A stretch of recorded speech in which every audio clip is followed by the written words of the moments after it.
Okay.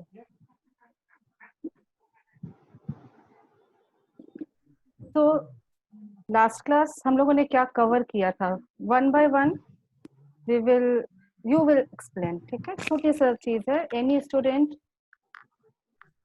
If I से समर्थ, can you hear me? समर्थ, मित्तल, आप सुन पा रहे हो मुझे? Hello, am I audible to all of you? Yes, ma'am. Yes, ma'am. You may show by like button. Like button से आप बता दो कि किस किस कौन कौन मुझे सुन पा रहा है. Okay okay, it means Samarth, can you hear me? I think आवाज नहीं जा रही है समर्थ तक. ओके.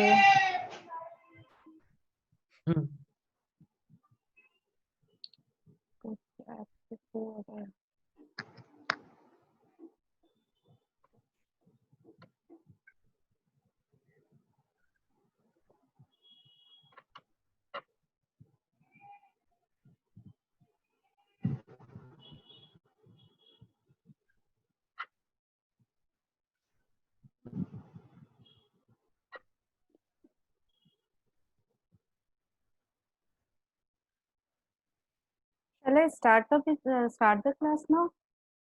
If सब लोग लाइक करके, Rahul, Mihir and one more person, name is not coming, Redmi is coming, Anvi, आप लोग चारों का वीडियो ऑन कर लीजिए. Rahul, I think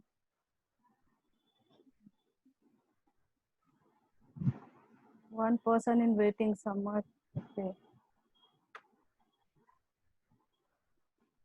Right.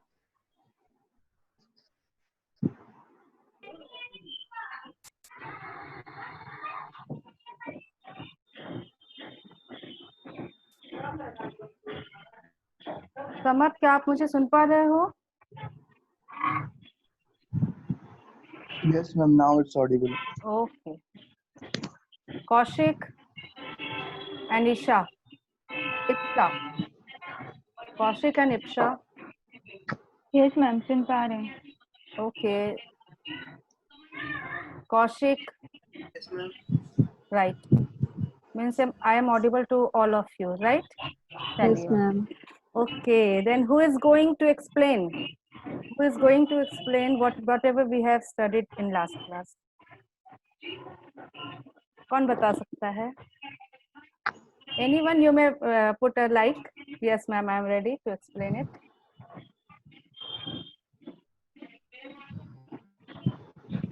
Neha,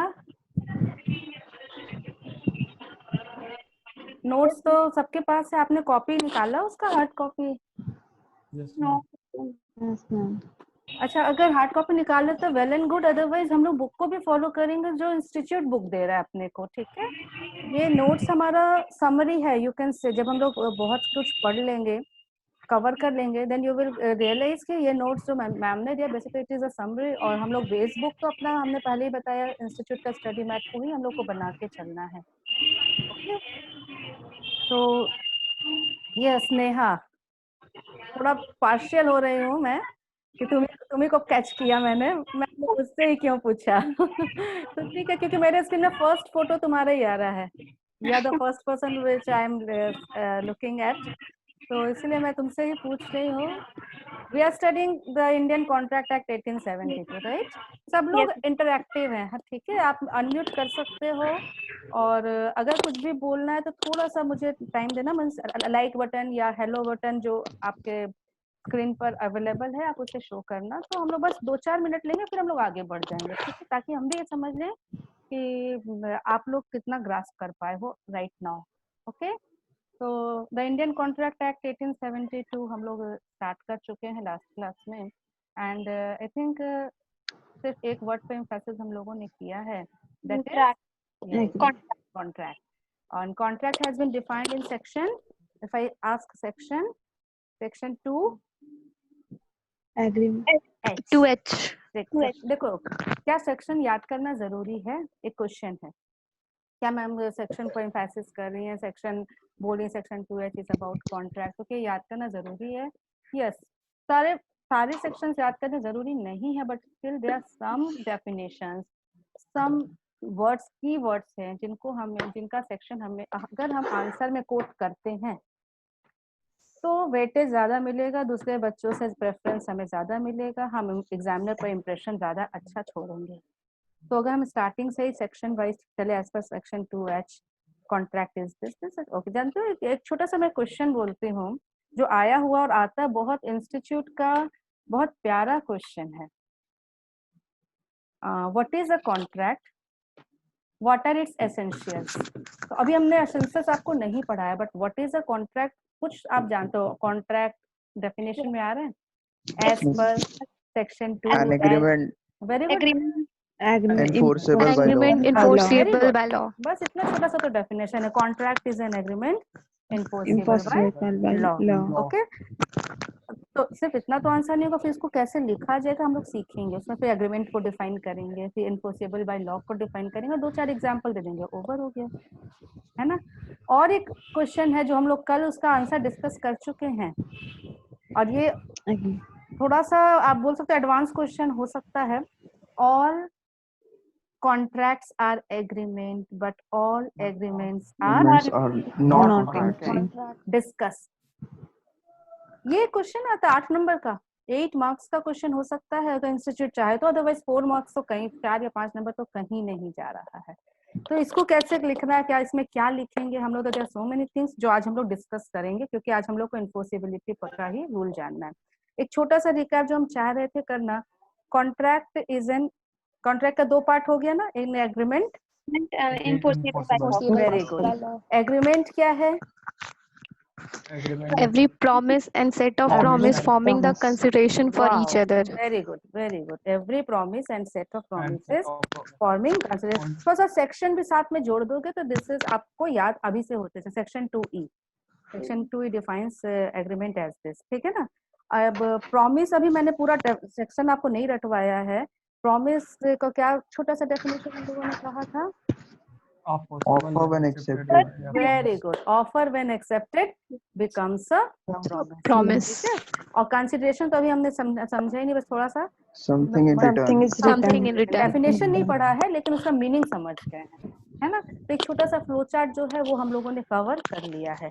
okay, तो अब जब हम लोग वहां तक आते, एग्रीमेंट के बाद कॉन्ट्रैक्ट बनने के पहले एग्रीमेंट तक पहुंचते हैं, अब उसको कॉन्ट्रैक्ट में कन्वर्ट करना है, तो हम लोग क्या बोल रहे हैं? Enforceable by law. Very good, enforceable by law. तो आज हम लोग का टॉपिक है इन्फोर्सेबल बाय लॉ कैसे होता है, एक एग्रीमेंट को कब कानून के द्वारा मान्यता मिलती है, और उसमें कानून कहता है पार्टीज टू द कॉन्ट्रैक्ट से कि नहीं, अब आप लीगल रिलेशनशिप में टाई अप हो चुके हो, बंध चुके हो, नाउ आपको आगे फॉरवर्ड बढ़ना पड़ेगा ही पड़ेगा। तो उसमें क्या क्या एसेंशियल्स, राइट, समझ में आया हम लोग कहाँ पर है, कौन से टॉपिक में हम लोग कवर कर रहे हैं। Now I will share my screen. Notes अगर आप लोगों ने आप हार्ड कॉपी निकाला है तो आपका पेज नंबर आई थिंक 3 में ही है वो चीज, otherwise I am sharing it. ये देखिए point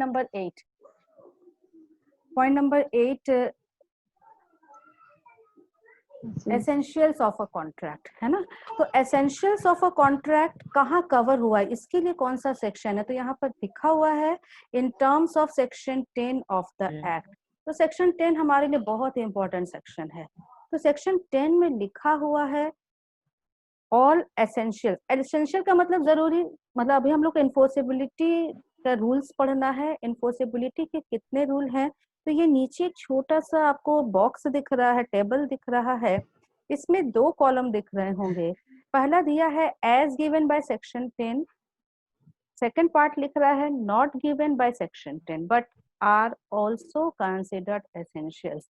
And if I count the points, how many points are there, how many essentials are there, तो आपको दिख रहा है यहाँ 1 to 6 there are 6 points, और यहाँ दिख रहा है 1 to 5, टोटल 11 पॉइंट्स हैं। मतलब और फर्स्ट पॉइंट अगर आप देखोगे तो एग्रीमेंट लिखा हुआ है, तो एग्रीमेंट को कॉन्ट्रैक्ट तक बनाने के लिए आप समझो इस चीज को, एग्रीमेंट को कॉन्ट्रैक्ट, एग्रीमेंट तक क्या चाहिए, एग्रीमेंट के लिए क्या चाहिए, हम बोले एग्रीमेंट कैसे बनता है, तो आप बोलोगे पहले ऑफर होगा, फिर उसका एक्सेप्टेंस होगा, प्रॉमिस खुद ब खुद हो गया, जैसे ही ऑफर को एक्सेप्टेंस मिला प्रॉमिस बन गया। हम ये नहीं बोलेंगे कि तीसरा चीज प्रॉमिस चाहिए, क्या प्रॉमिस चाहिए, नहीं, प्रॉमिस खुद ब खुद, offer plus acceptance becomes a promise, ठीक है। तो एग्रीमेंट तक पहुंचने में ऑफर, एक्सेप्टेंस और तीसरा क्या चाहिए, बोलिए, कंसिडरेशन। वेरी गुड, ऑफर चाहिए, एक्सेप्टेंस चाहिए एंड कंसिडरेशन चाहिए, तो एग्रीमेंट बन गया। एग्रीमेंट को अब कहां तक पहुंचाना है, कॉन्ट्रैक्ट तक पहुंचाना, तो how many essentials are there, can you count it, how many essentials, please tell me. 11 all are saying 11 but I am saying 10. Yes, ma'am. क्या होना चाहिए, एग्रीमेंट तो पहला लिखा हुआ ही है ना, इसी एग्रीमेंट को कॉन्ट्रैक्ट में कन्वर्ट करना है, तो कितने एसेंशियल्स और चाहिए एग्रीमेंट को कॉन्ट्रैक्ट में कन्वर्ट करने के लिए, I think we need 10 essentials, right. तो 10 एसेंशियल्स में may I say out of these 10 essentials 5 essentials are covered in under section 10, ठीक है। 5 एसेंशियल्स किसमें है, सेक्शन 10 में कवर्ड है, और 5 एसेंशियल्स कहीं कवर नहीं है कॉन्ट्रैक्ट एक्ट में, इसके लिए कोई स्पेशल एक्ट नहीं बनाया गया है, बट क्या लिखा है, स्टिल कंसिडर्ड एसेंशियल, तब भी वो जरूरी है। समझ में आया, हमें सेक्शन 10 पढ़ना है, वो बुक से पढ़ना है, जरूरी है, बहुत इंपॉर्टेंट है, लेकिन उसके अलावा छोटी छोटी बातें जो सेक्शन 10 में नहीं है लेकिन तब भी जरूरी, जैसे first point, if it is visible, क्या लिखा है, 2 पार्टीज, ये तो हम लोग कल पढ़ चुके हैं ना, you can not enter into contract with yourself, आप अपने आप से कॉन्ट्रैक्ट नहीं कर सकते, there must be at least 2 parties. तो इसमें छोटा सा एग्जांपल लिख लेंगे हम लोग, इसमें एग्जांपल ये लेंगे कि एक पार्टनरशिप फर्म डिसॉल्व हुआ, टूट गया, खत्म हुआ, ठीक है, तो पार्टनर्स क्या किए, they have distributed all the assets among themself, जैसे पार्टनरशिप जब डिसॉल्व होता है तो कुछ एसेट्स मिस्टर ए ले जाता है, एक पार्टनर, कुछ दूसरा पार्टनर, कुछ तीसरा पार्टनर, आपस में बांट लेते हैं, तो इज इट अ सेल, क्या ये सेल है, नहीं, क्योंकि partnership and partners are not considered as 2 parties, वो तो क्या है, दे आर कंसिडर्ड एज 1, उनके बीच कोई कॉन्ट्रैक्ट एज सच नहीं होता, ये individually they are known as partners and collectively they are known as partnership firm. तो कॉन्ट्रैक्ट होने के लिए क्या होना चाहिए, कम से कम 2 पर्सन होने चाहिए, और मैक्सिमम का कोई लिमिट नहीं है, it may B with a group, it may B with, जैसे एक फुटबॉल टीम है, पूरा ग्रुप के साथ कॉन्ट्रैक्ट हो रहा है कि एक कंपनी है वो उनके लिए टी शर्ट बनाएगी और पूरे ग्रुप के लिए कॉन्ट्रैक्ट हो रहा है, ठीक है, तो कम से कम 2 जने होने चाहिए। ओके, पॉइंट नंबर 2, ये पहले हम छोटे छोटे पहले यही पर सीख लेंगे जो सेक्शन 10 में कवर नहीं, बहुत आसान है, और कहीं नहीं समझ में आएगा तो प्लीज आस्क।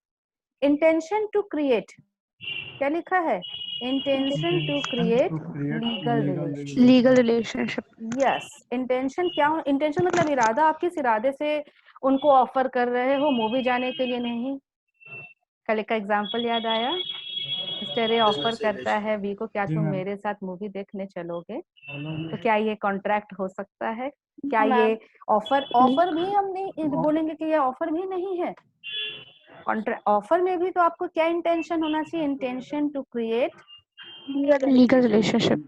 अगर आपके पास पेन है और अगर नोट्स है तो आप यहाँ ब्रैकेट में लिख सकते हो, you can write here, and not social relationship, and not, दिख रहा है क्या,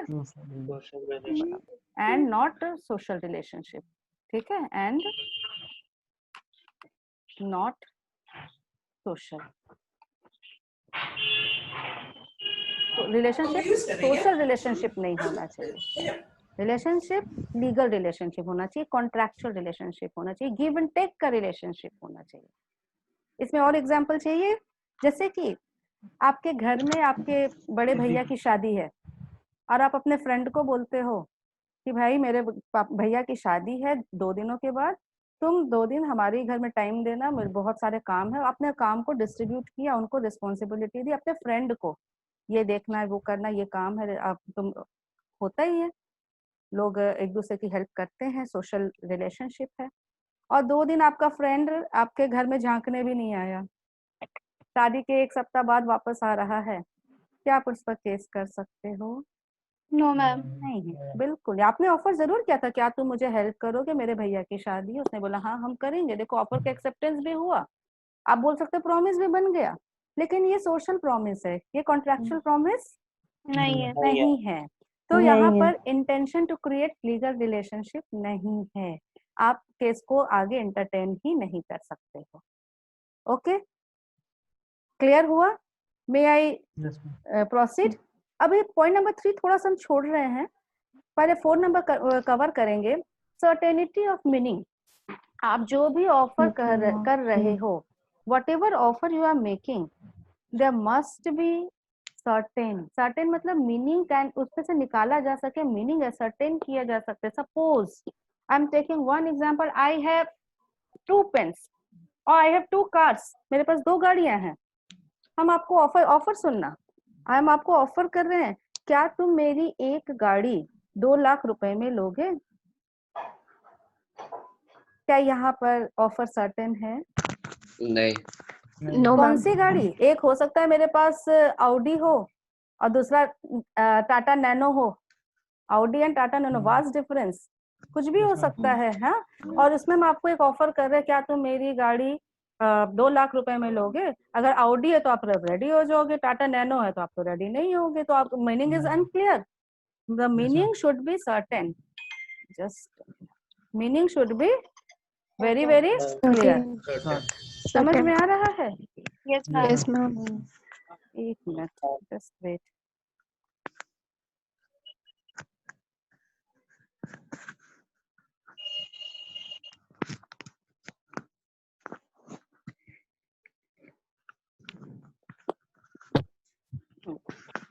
So point number 1 is clear, there must be at least 2 parties. Point number 2 clear, there must be intention to create legal relationship. Legal Point relationship. number 4 is clear, certainty of meaning। आपके पास 4 pen है, चारों अलग अलग है या एक जैसी भी दिख रही है, तो भी आपने अलग अलग टाइम में, कोई 2 महीने पुरानी है, कोई 4 महीने पुरानी है। अपने फ्रेंड को बोलते हो, क्या तुम मेरा एक पेन 50 रुपए में खरीदोगे? कौन सा pen? Not clear, right? Mister A is a dealer in oil, वो तेल बेचता है। Different varieties of oil he is selling, वो मस्टर्ड ऑयल भी बेच रहा है, कोकोनट ऑयल भी बेच रहा है, रिफाइंड ऑयल भी बेच रहा है, उसमें भी डिफरेंट डिफरेंट वेराइटीज बेच रहा है। Mister A is a seller, और उसके पास एक बायर पहुंचता है, बोलता है भैया तुम मुझे 1 लीटर तेल दोगे 100 रुपए पर लीटर में? ओके, वो क्या बोल रहा है, क्या तुम मुझे 1 लीटर तेल दोगे 100 रुपए में? तो क्या यहाँ पर वो बोलता है हाँ देंगे, अगर बोल भी देता तो क्या ये कॉन्ट्रैक्ट बनेगा? नहीं बनेगा। क्यों नहीं बनेगा? कि मीनिंग इज नॉट क्लियर। ठीक है, आप एक ट्यूशन लेने जाते हो एक टीचर के पास जो अकाउंट्स भी पढ़ा रहा है, मैथ्स भी पढ़ा रहा है, आपको एक सब्जेक्ट का चाहिए, अकाउंट्स का चाहिए सिर्फ ट्यूशन, आप and he is dealing in so many subject. तो अनलेस एंड अनटिल आप अपना इंटेंशन क्लियर करते हो, आप सर को बोलते हैं सर क्या आप मुझे पढ़ाएंगे? वो स्टैंडर्ड आप ऐसे समझ सकते हो, वो स्टैंडर्ड 11 को भी पढ़ा रहे हैं, 12 को भी पढ़ा रहे हैं, और उसके ऊपर हायर एजुकेशन में भी पढ़ा रहे हैं, and you are not mentioning the level for which you want the classes। Sir क्या आप मुझे पढ़ाएंगे? तो क्या ये ऑफर हो सकता है? अभी नहीं हो सकता, फिर वहां पर थोड़ा नेगोशिएशन, थोड़ा टॉक होगा और कन्वर्सेशन होगा, तब क्लैरिटी जैसे ही आएगी, सर जरूर पूछेंगे कौन से क्लास के लिए चाहिए, कौन से सब्जेक्ट के लिए चाहिए, राइट और नॉट? तो तब जाकर, जब तक मीनिंग नहीं क्लियर होगा, ऑफर नहीं हो सकता। एंड एग्रीमेंट भी अगर वो हाँ भी बोल देते हैं, तो एग्रीमेंट सपोज करो कौन सी गाड़ी वाली अगर हम एग्जांपल लेते हैं, मेरे पास 2 गाड़ियां हैं, मैंने आपको ऑफर किया, एंड व्हेन आई से आप, when I say you, it means only you. आप अदर स्टूडेंट के बारे में भूल जाना, okay? There is only you and me, I am making an offer to you, क्या तुम मेरी गाड़ी 2 लाख रुपए में खरीदोगे? मेरे पास 2 गाड़ियां हैं, राइट? और आप समझ रहे हैं गाड़ी नंबर 1 और हम बोल रहे हैं गाड़ी नंबर 2, आप हाँ भी बोल देते हो। देखो मैंने ऑफर किया, आपने हाँ बोला, ऑफर को एक्सेप्टेंस मिला, क्या बन गया? प्रॉमिस बन गया। क्या कंसिडरेशन है? चेक करो। यस, मेरे तरफ से गाड़ी जाएगी, तुम्हारे तरफ से क्या आएगा? मनी आएगा। ठीक है, मनी आएगा। एग्रीमेंट भी बन गया। आप फ्लो चार्ट को माइंड में रखो, एग्रीमेंट तक पहुंच गए नीचे से चलते चलते। अब यहाँ पर इधर 10 पॉइंट है, 10 पॉइंट में एक चौथा पॉइंट आपका मिल रहा है, सर्टेनिटी ऑफ मीनिंग।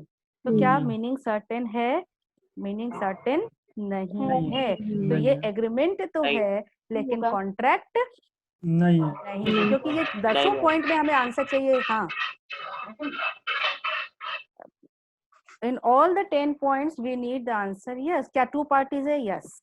क्या intention to create legal relationship है? हाँ। क्या सर्टेनिटी ऑफ मीनिंग है? हाँ। सब में हाँ चाहिए 10 पॉइंट में। ठीक है, अभी तो हमने 3 पॉइंट कवर किया। यहाँ तक क्लियर है? मे आई गो अहेड? क्या हम और आगे बढ़ सकते हैं? यस। नेक्स्ट पॉइंट नंबर 5 आपको नजर आ रहा होगा, पॉसिबिलिटी ऑफ परफॉर्मेंस। जो हम ऑफर कर रहे हैं, जो हम एक्सेप्टेंस के लिए वादा कर रहे हैं, जो प्रॉमिस में इन हो रहे हैं, जो ड्यूटी मिल रही है, देखो दोनों को कुछ ना कुछ, जब भी हम एग्रीमेंट करते हैं, both the parties get some duty. Is it clear or not? Tell me. जैसे छोटा सा कॉन्ट्रैक्ट, अगर हम आपको पेन दे रहे हैं और आपको 10 रुपए देने हैं, तो क्या दोनों पार्टीज को कुछ ना कुछ ड्यूटी मिला? Yes ma'am. I am mister A और मुझे 10 रुपए देने, सॉरी मुझे पेन देने हैं, एक ड्यूटी मिली, I have to perform my duty. क्या ड्यूटी है?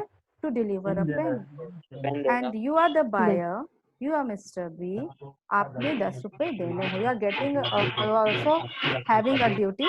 ड्यूटी क्या है आपकी? What is your duty? मुझे ड्यूटी पैसे टू देने हैं। Pay the price of for the pen. ठीक है, तो ये जो ड्यूटी है, पॉइंट नंबर 5 कहता है possibility of performance. Duty is capable of being performed. जिनके यहाँ थोड़ा वॉइस ज्यादा हो रहा, आवाज आ रही है बाहर से, तो काइंडली आप थोड़ा कुछ देर के लिए म्यूट कर लो। इसके बाद जब आपको रहेगा तो आप ऑन कर लेना। ठीक है, वीडियो म्यूट नहीं करना है, वीडियो आप ऑन रहने दो, आवाज म्यूट कर लो। ओके, तो possibility of performance, is it not clear? The duties must be capable of being perform. कोई एग्जांपल लेगा, बताएगा? पिछले क्लास में हमने एक एग्जांपल डिस्कस किया है इसके ऊपर। स्टार्ट ही वहीं से, फर्स्ट एग्जांपल आई थिंक उसका आप लोगों को मैंने वही दिया था। एनीवन? तारा तोड़ने वाला? Yes ma'am. Yes ma'am. याद आया? इधर से Yes, 10,000 जा रहा है, उधर से क्या Yes, आ रहा है? तारा देना। तो ठीक है, क्या तुम मेरे लिए, फिर सब देखते हैं, ऑफर से चलते हैं, क्या तुम मेरे लिए तारा लाओगे? हम तुम्हें 10,000 देंगे। मैंने आपको ऑफर दिया, आपने बोला हाँ, ऑफर को एक्सेप्टेंस मिला, क्या बन गया? प्रॉमिस बन गया। बन गया। कंसिडरेशन है, देखा जाए तो है, हालांकि कंसिडरेशन चैप्टर हम लोग और डिटेल में पढ़ेंगे। क्या मेरे तरफ से आपको समथिंग इन रिटर्न में 10,000 मिल रहा है और आपसे समथिंग इन रिटर्न में मुझे तारा मिल रहा है। ठीक है, तो यहाँ तक एग्रीमेंट तो हो गया। अब एग्रीमेंट को कॉन्ट्रैक्ट में कन्वर्ट करने के लिए क्या टू पार्टीज हैं? हाँ है। क्या इंटेंशन टू लीगल रिलेशनशिप है? हाँ है। हम लोग कोई सोशल रिलेशनशिप नहीं है। क्या सर्टेनिटी ऑफ मीनिंग है? हाँ वही तारा, वो हम दिखा रहे हैं कि मुझे वही तारा चाहिए। ठीक है, ऐसे भी नहीं बहुत सारे तारे में से ये नहीं, जो सबसे ज्यादा चमक रहा है वही वाला पोलर स्टार, ध्रुव स्टार जो है वही चाहिए। क्या पॉसिबिलिटी ऑफ परफॉर्मेंस है? नहीं है। नहीं है। नहीं है। तो क्या ये एग्रीमेंट तक तो पहुंच गए हम, लेकिन क्या ये कॉन्ट्रैक्ट बना? नहीं बना। नहीं बन सकता है, क्योंकि नहीं। पॉसिबिलिटी ऑफ परफॉर्मेंस नहीं नहीं है। क्लियर हुआ ये 4 पॉइंट? Yes ma'am. तो अग्रीमेंट को कॉन्ट्रैक्ट तक बनाने के लिए हमें टोटल 10 पॉइंट का जरूरत है, जिसमें 4 पॉइंट वी हैव कवर्ड, और ये हर number we will covered after covering here section 10। छोटा सा पॉइंट है, उसको हम लोग लास्ट में कवर कर लेंगे, कोई दिक्कत नहीं है। चलिए कर लेते हैं, नहीं तो आपको कंफ्यूजन ना हो कि सेक्शन 10 क्यों मैम छोड़ रही। चलिए, fulfilment of legal formalities. Next point is, देखो कुछ कुछ कॉन्ट्रैक्ट्स ऐसे होते हैं जहां पर थोड़ी सी लीगल फॉर्मेलिटीज होती है। जैसे जब भी हम लोग लैंड का सेल और purchase, suppose I have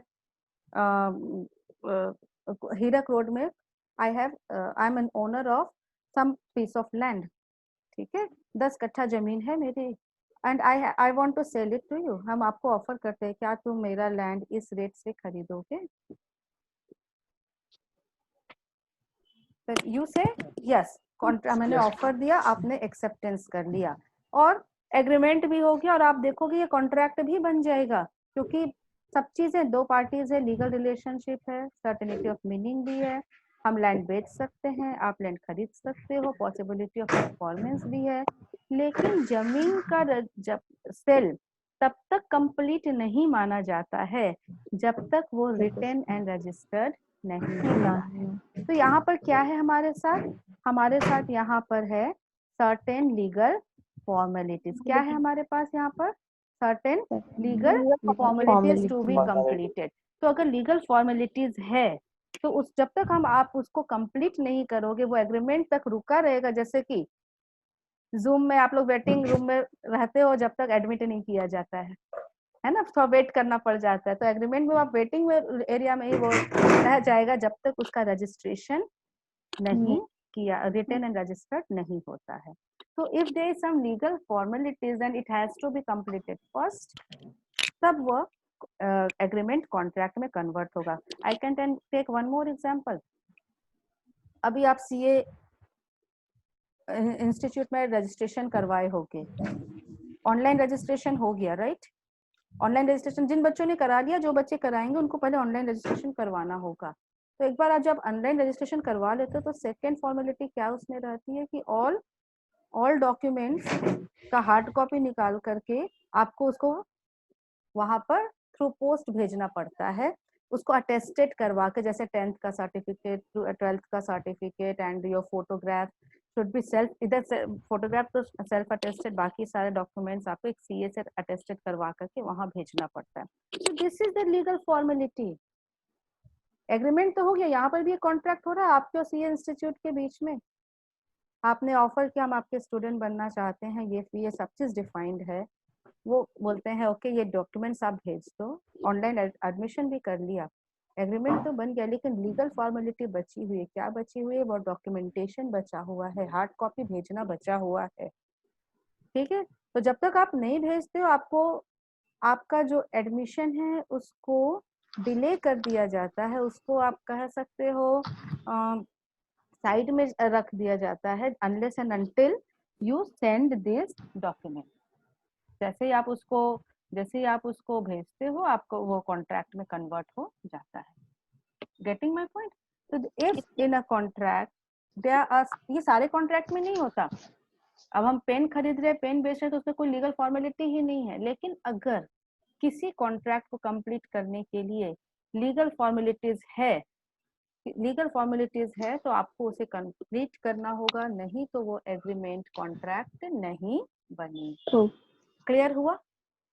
Okay, so we have covered 5 points which are not given in section 10 but important है। एक बार पांचों पॉइंट फटाफट हम लोग देखते हैं।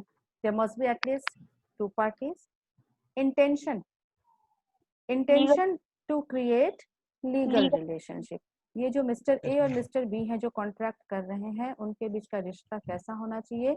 लीगल रिलेशनशिप क्रिएट का होना चाहिए, सोशल का नहीं। उसके बाद if there are any legal formalities to be fulfilled, legal formality में हो सकता है कि इसको रिटर्न होना चाहिए, रजिस्टर्ड होना चाहिए, आपको चेक के थ्रू पेमेंट करना है तो आपको चेक के थ्रू ही पेमेंट करना होगा। Okay, whatever legal formalities are given in an agreement that has to be fulfilled, then and only then this agreement will be converted into a contract। नहीं तो ये agreement रह जाएगा, कॉन्ट्रैक्ट नहीं बनेगा। Certainty of meaning, each terms and conditions of an agreement must be certain, clear, clarity होना चाहिए। हम क्या बेच रहे हैं, क्या खरीद रहे हैं, किस चीज के लिए कॉन्ट्रैक्ट कर रहे हैं, that should be clear to both of the parties। okay, and possibility of performance, को परफॉर्म किए जाने लायक हो। okay, समझ में आ गया यहाँ तक का पॉइंट? Yes ma'am. थोड़ा सा हम वापस आ रहे हैं, पॉइंट नंबर 6 कल हमने छोड़ दिया था। ठीक है, देखो क्या लिखता है, द एसेंस मतलब essential of an agreement is, यहाँ एक कुछ शब्द लिखे हुए हैं, लैटिन वर्ड में है, consensus ad idem. Consensus ad idem का मतलब क्या होता है? Same thing in the In the same same sense. Sense. Same thing in the same sense का दूसरा मतलब होता है मीटिंग ऑफ माइंड।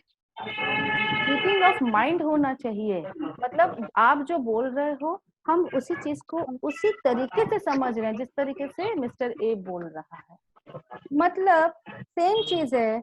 अगर इसको हम को रिलेट कर दे कौन से पॉइंट से? सर्टेनिटी ऑफ मीनिंग से। मेरे आप और हम एक लॉन में बैठे हैं,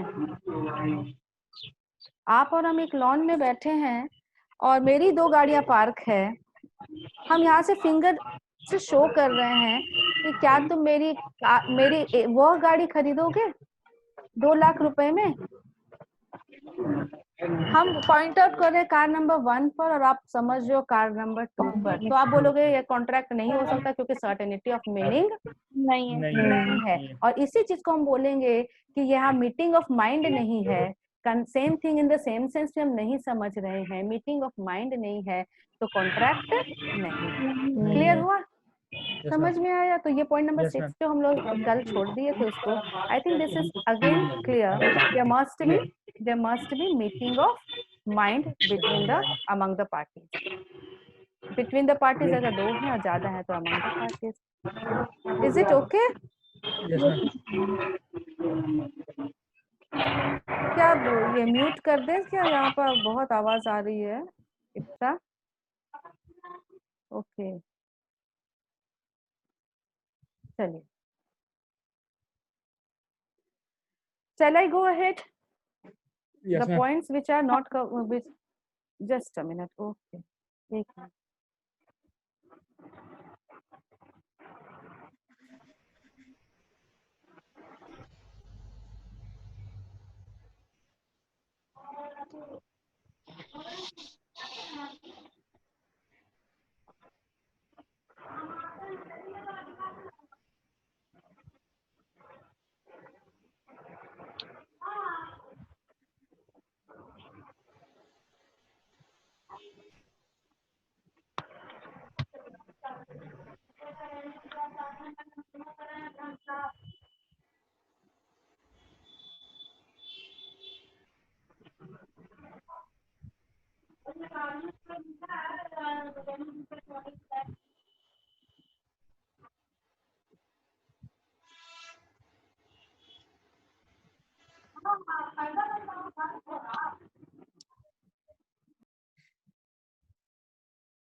Yes. तो essentials of an agreement में हम लोग वापस आ रहे हैं, which are covered under section 10. Shall we proceed? तो यहाँ पर Yes, अब अपने अपने एग्रीमेंट को कॉन्ट्रैक्ट पर कन्वर्ट करने के लिए we are now seeing 5 points which are covered under section 10. One number is free consent, second is competency of party, lawful consideration, lawful object or legal object, and not expressly declared to be void. अब इन 5 को हमें cover करना है।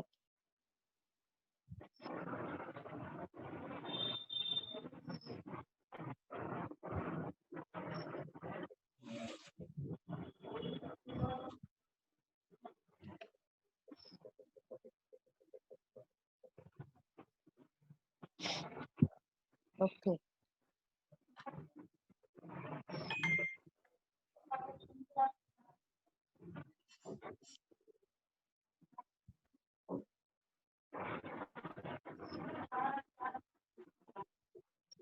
Now, essential elements.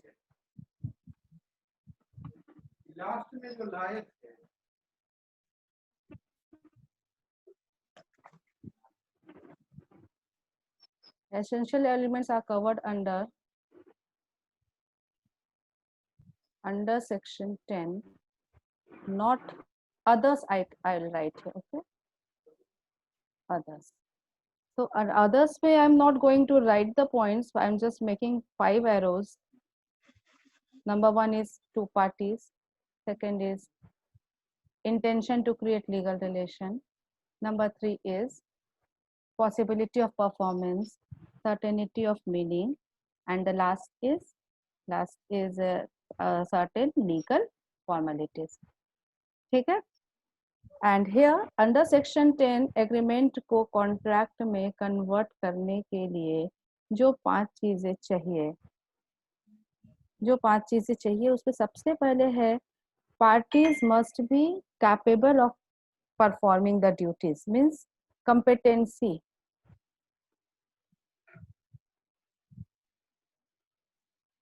Competency of the parties. Parties must be competent. काम करने लायक होना चाहिए, contract करने लायक होना चाहिए, I should say. Okay, parties must B competent for doing the work. Okay, next is free consent. Free consent. Next is lawful consideration.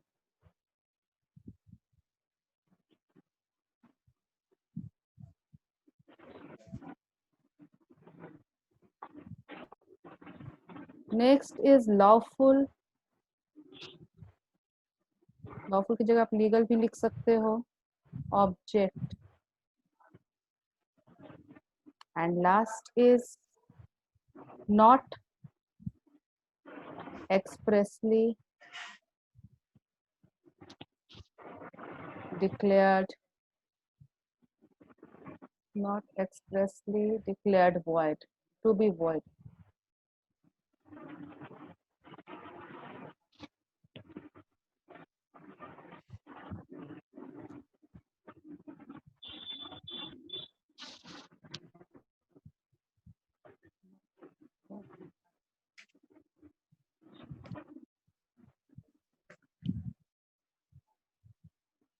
Not expressly declared to be void. Okay. Now these are the points which are going to take. These are under section 10 of the Indian Contract Act. Competency. Competency says parties must be capable of entering into contractual relationship. Competent का मतलब आप contract करने लायक हो, contract करने के capable हो, आप में वो क्वालिटी है कि आप कॉन्ट्रैक्ट कर सकते हो. देखो हमारे कॉन्ट्रैक्ट एक्ट ने, इंडियन कॉन्ट्रैक्ट एक्ट ने 3 कैटेगरी के लोगों को कॉन्ट्रैक्ट करने के इनकम्पिटेंट बताया है. इनकम्पिटेंट मतलब वे कॉन्ट्रैक्ट नहीं कर सकते. कौन कौन कॉन्ट्रैक्ट नहीं कर सकते अभी हम लोग थोड़ा सा इसको डिस्कस कर लेंगे. उनको छोड़ करके बाकी सारे लोग कॉन्ट्रैक्ट कर सकते हैं. कौन कॉन्ट्रैक्ट नहीं कर सकते? competent, who are not competent. हम यहाँ पर लिखेंगे who are not competent, who are incapable, who are not competent. Okay, ये 5 पॉइंट के नीचे इस चीज को लिख रहे हैं.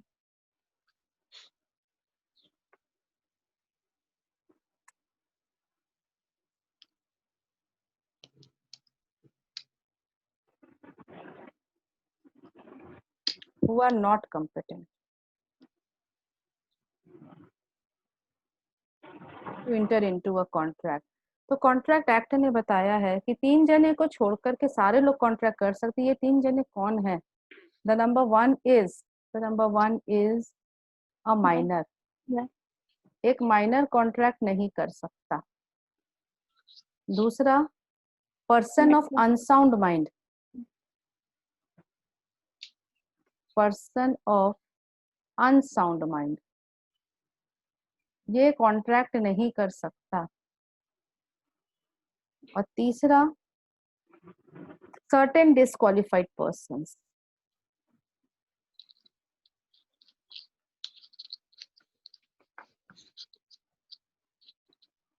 इनका लिस्ट है.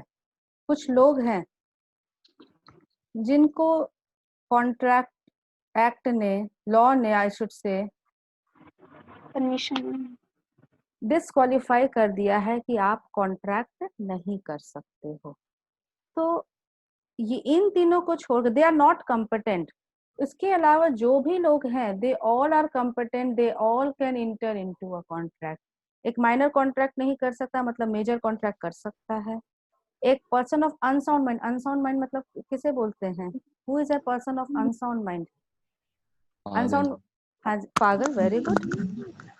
अ ल्यूनेटिक, अ ड्रंकन पर्सन, शराबी, है ना। पागल कॉन्ट्रैक्ट नहीं कर सकता, एक शराबी कॉन्ट्रैक्ट नहीं कर सकता।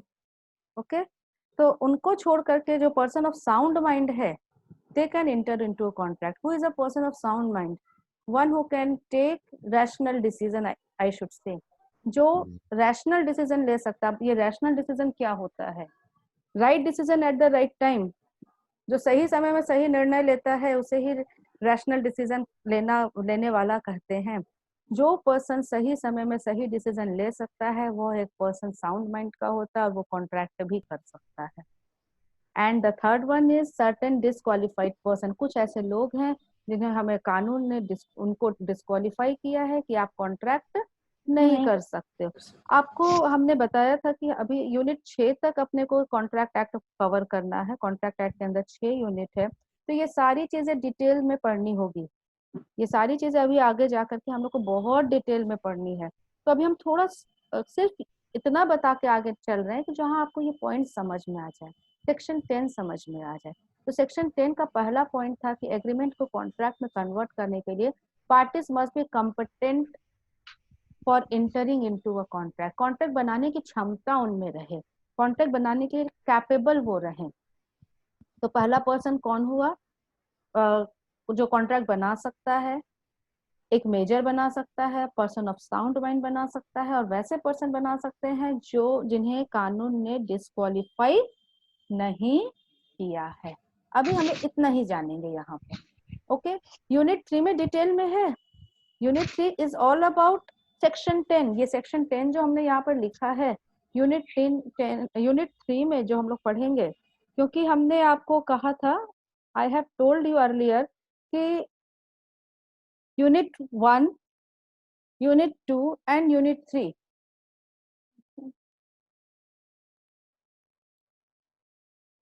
Unit 2 is about consideration. अभी हम उसके बारे में आएंगे, पहले इस पॉइंट्स को समझ लेते हैं। पहले हम लोग इस पॉइंट्स को समझ लेते हैं कि एज पर सेक्शन 10 पहला क्वालिटी क्या होना चाहिए। ये पार्टीज टू द कॉन्ट्रैक्ट में ये जो मिस्टर ए और मिस्टर बी हैं, they must be competent of entering into a contract. ये कॉन्ट्रैक्ट करने लायक होने चाहिए भाई। अब जैसे एक छोटा सा एग्जांपल हम यहाँ पर देंगे आपको, a very small example I'm just putting. वही mister A is an age of, he is a minor. Mr. A एक minor है, you can say he is an age of 17 years and B is at the age of 21 years. B 21 साल का है, A 17 साल का है। दोनों contract करना चाह रहे हैं। A कुछ देना चाह रहा है, you can say A wants to purchase something. A 10,000 रुपए दे, बोलता है मैं तुम्हें 10,000 रुपए दूंगा, क्या तुम अपना एक मशीनरी या एक laptop, will you sell your laptop? I pay ₹10,000 to you. देखो दो पर्सन तो हैं यहाँ, ए है बी है। आपको दिख रहा है ऑफर भी है, एक्सेप्टेंस भी है, कहा जाए तो प्रॉमिस भी हो गया, एग्रीमेंट तो हो गया, लेकिन क्या parties to the contract competent हैं? No, ma'am. Parties to the contract competent है? नहीं, एक पार्टी कॉम्पिटेंट नहीं है। Mister A is a minor, जिसको कानून ने रोक दिया है कि आप कॉन्ट्रैक्ट नहीं कर सकते हो। तो जब एक कॉन्ट्रैक्ट नहीं कर सकता है और ए हट गया यहाँ से, if A is not here, तो यहाँ पर टू पार्टीज ही नहीं रहे ना।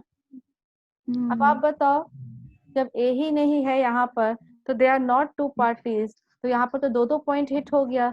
यहाँ पर कॉम्पिटेंसी भी नहीं है और दो पार्टी भी नहीं है, तो क्या ये कॉन्ट्रैक्ट बन पाएगा? एग्रीमेंट तक तो पहुंच गए, लेकिन क्या ये कॉन्ट्रैक्ट बन पाएगा? नहीं बन पाएगा। ओके तो first point is clear, parties must be competent of entering into a contract. Must be, होना ही है।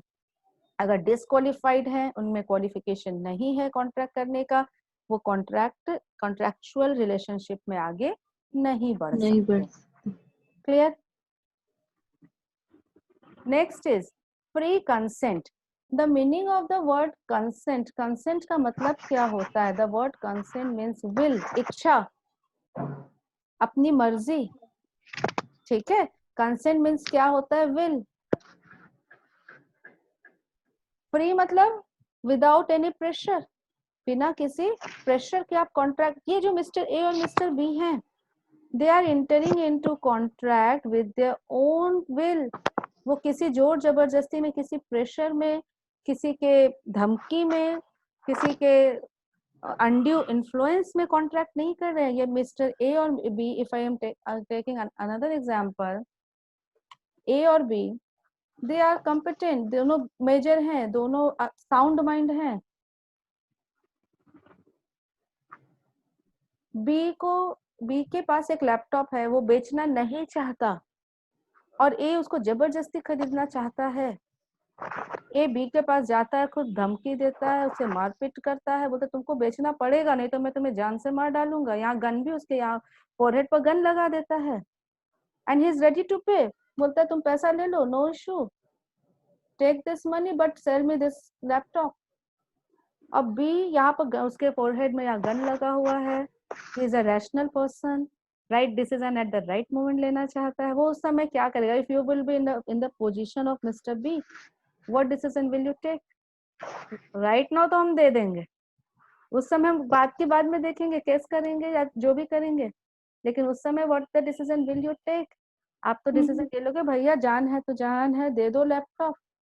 आपने लैपटॉप, बी ने लैपटॉप दे दिया, ठीक है, बी ने लैपटॉप दे दिया, तो यहाँ पर क्या ये कॉन्ट्रैक्ट बना? नहीं बना, क्योंकि यहाँ पर मिस्टर बी का कंसेंट, विल, फ्री नहीं था। दिस एलिमेंट वाज मिसिंग, ठीक है। This element has to be there. आप अपनी मर्जी से कॉन्ट्रैक्ट करते हो, किसी के प्रेशर में नहीं।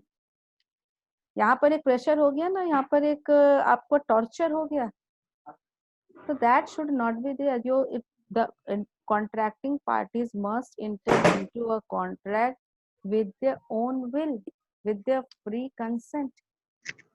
Okay, next question आपके मन में आ रहा होगा कि कंसेंट कब कब फ्री रहता है, या कब हम बोलेंगे कॉन्ट्रैक्ट और एक्ट अगर ये बोल रहा है तो ये भी जरूर बोलेगा कि कॉन्ट्रैक्ट कब, कंसेंट कब कब फ्री नहीं रहता या फ्री रहता है, व्हाटएवर। हाँ, बिल्कुल कवर किया हुआ है सेक्शन 10 के अंदर ही फ्री कंसेंट, और उसके अंदर पूरा लिखा हुआ है 5 कंडीशंस, 5 केसेस आर कवर्ड कि कंसेंट कब कब फ्री नहीं रहता। There are 5 cases which are covered which says consent is not free, and these are, I'm just using the word क्योंकि इसको डिटेल में पढ़ना है यूनिट 3 में।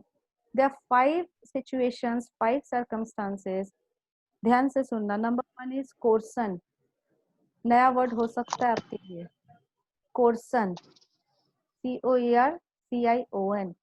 Second is undue influence. Third is fraud, fraud तो सुने हैं ये word. Fourth is misrepresentation and fifth is mistake. ये 5 केसेस होते हैं, ये 5 सिचुएशन है। जस्ट अ मिनट, अगर मेरा नोट्स में होगा तो हम आपको शो कर देंगे,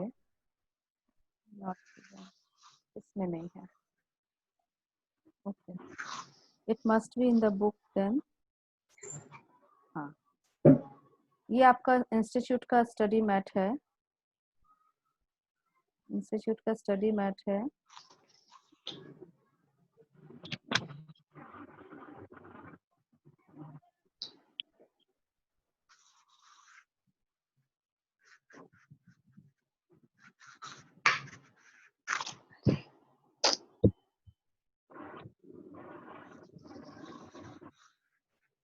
इसमें भी बहुत शॉर्ट में दिया हुआ है, वो यूनिट 3 में ही डिटेल में दिया है। देखिए, there must be free consent, और फ्री कंसेंट में कंसेंट फ्री नहीं है। अगर आप 4th लाइन देख पा रहे हो, not caused by, not caused by, यहाँ पर आपको वर्ड देखा होगा कोर्सन।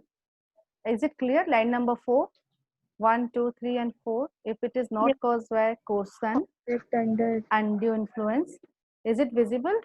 Actually, this is the PDF file and इसमें underline is okay. देखो, coercion, undue influence. Third is fraud. Fourth is misrepresentation, or and the last is here it is written mistake.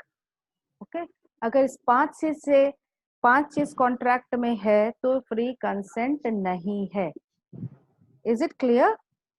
कोर्सन, undue influence, fraud, misrepresentation and mistake ये नहीं होनी चाहिए. अगर ये है तो कंसेंट फ्री नहीं है. ओके. Yes, ma'am. चलिए, so the next point we have covered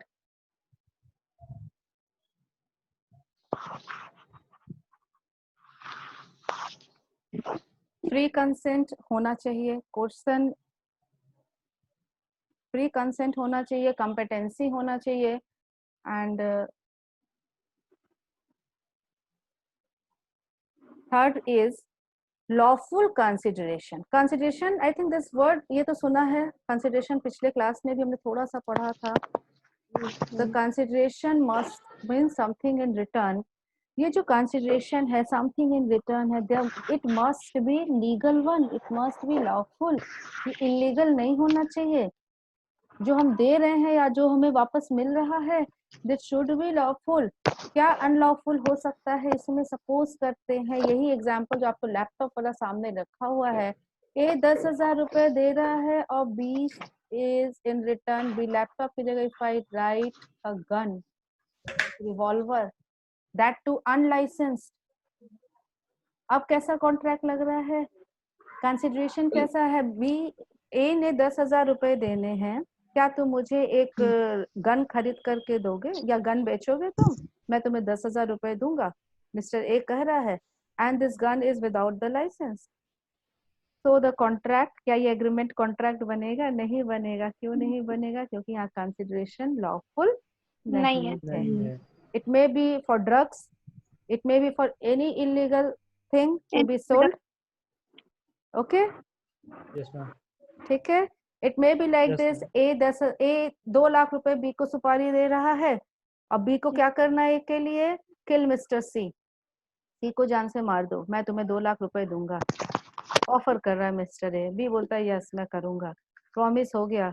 दोनों को कंसिडरेशन मिल रहा है. देखा जाए तो ए को सेटिस्फैक्शन है कि अब B he will kill mister C, और बी को 2 लाख रुपए मिल रहे हैं.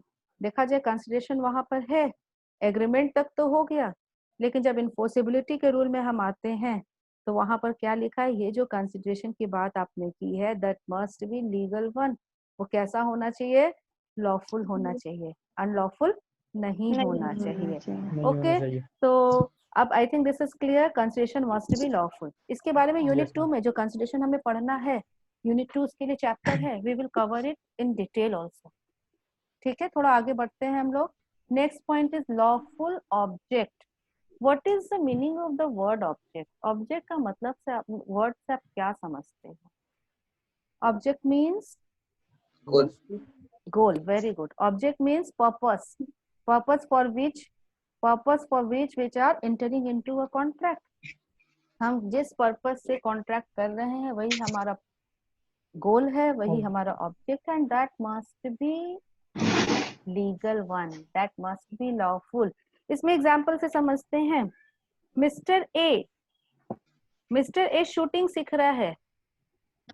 ठीक है, शूटिंग सीख रहा है मतलब how to shoot a person, मतलब वो आप बोल सकते हो बंदूक चलाना सीख रहा है.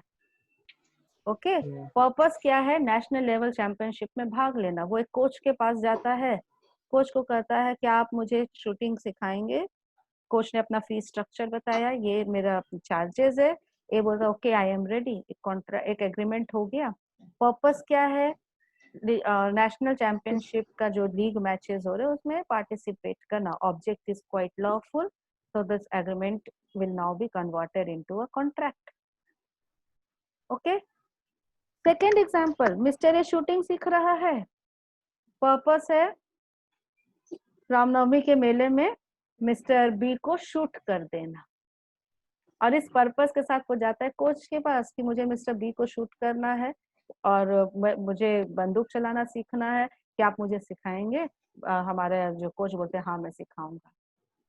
देखो चीज एक ही है दोनों जगह, वहां पर भी वो बंदूक चलाना सीख रहा है, यहाँ भी बंदूक चलाना सीख रहा है, लेकिन डिफरेंस कहाँ है? डिफरेंस है पर्पस में, मकसद में, गोल में। वहां पर वो नेशनल लेवल चैंपियनशिप के टूर्नामेंट में भाग लेना चाहता है, पार्टिसिपेट करना चाहता है, और यहाँ पर ये यहाँ पर किसी को जान से मारना चाहता है। ऑब्जेक्ट इलीगल है, लीगल नहीं है। नहीं तो ये एग्रीमेंट तो हो सकता है लेकिन ये कॉन्ट्रैक्ट नहीं हो सकता। क्लियर है? And next Yes, ma'am. not expressly declared to be void. There are some agreements which is 100% declared by the Contract Act as void. बहुत सारा उसका पूरा लिस्ट है जो हम लोग यूनिट 3 में कवर करेंगे। एक एग्जांपल हम लेते हैं, and the example is of wagering. Wagering का मतलब, wagering agreements, all wagering agreements are void. This is written in unit 3 which we will cover. तो अब ये वेजरिंग क्या है? वेजरिंग का मतलब you can say gambling. Gambling का मतलब क्या हुआ? जैसे जुआ खेलना, जुआ खेला, मिस्टर ए और बी जुआ खेला और एक और जीत गया, 2 लाख रुपए उसे मिलने हैं। तो ये जो एग्रीमेंट हुआ दोनों के बीच में, तो ये एग्रीमेंट को लॉ इंटरटेन नहीं करेगा, ये इम्पॉसिबल बाय लॉ नहीं। अगर मिस्टर बी 2 लाख रुपए नहीं भी देता है तो ए उसको कानूनन फोर्स नहीं कर सकता कि तुम्हें मुझे देना ही पड़ेगा, since all wagering agreements, all gambling in our country is void। समझ में आ रहा है? जैसे ही वहां पर ये भी एक पॉइंट लिखा हुआ है, an agreement with a minor is void। Minor के साथ आप एग्रीमेंट नहीं कर सकते, वो एक्सप्रेसली डिक्लेयर्ड void है। क्या डिक्लेयर है? एक्सप्रेसली डिक्लेयर्ड void है। माइनर के साथ आप कॉन्ट्रैक्ट करते हो, माइनर के साथ आप एग्रीमेंट करते हो, कॉन्ट्रैक्ट वर्ड हम यूज ही नहीं कर सकते। माइनर के साथ अगर आप एग्रीमेंट करते हो तो वो void है, वो कभी भी कॉन्ट्रैक्ट नहीं बन सकता। तो इट हैज अ लिस्ट जो हम लोग यूनिट 3 में कवर करेंगे। हाँ, यहाँ पर हमें ये जानना है कि एग्रीमेंट को कॉन्ट्रैक्ट बनने के लिए उसे void नहीं होना है। क्लियर हुआ? Is it clear? All the points, पांचों point we have covered here. And coming back to the notes,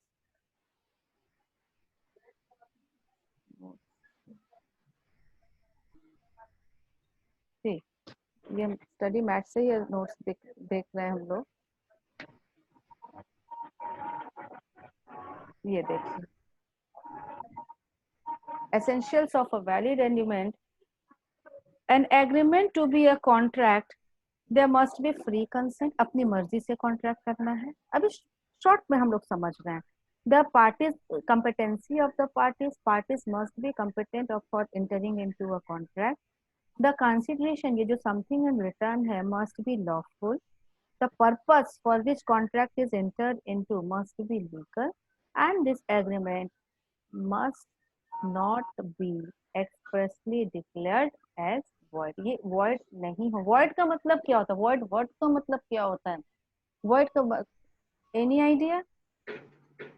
void word 4 letters आ गया, VOID। void का मतलब क्या होता है? void का मतलब होता है nothing, zero, nil, no effect. Okay, तो contract must not be void। इसे void नहीं होना, it must have some effect. Okay, so these points are covered under section 10, and here are the points.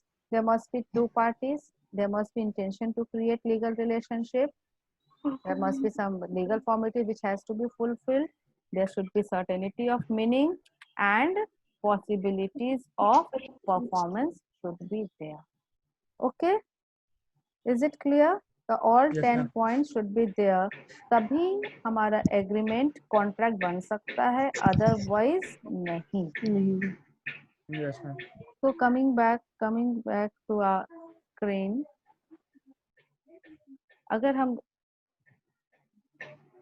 एक flow chart को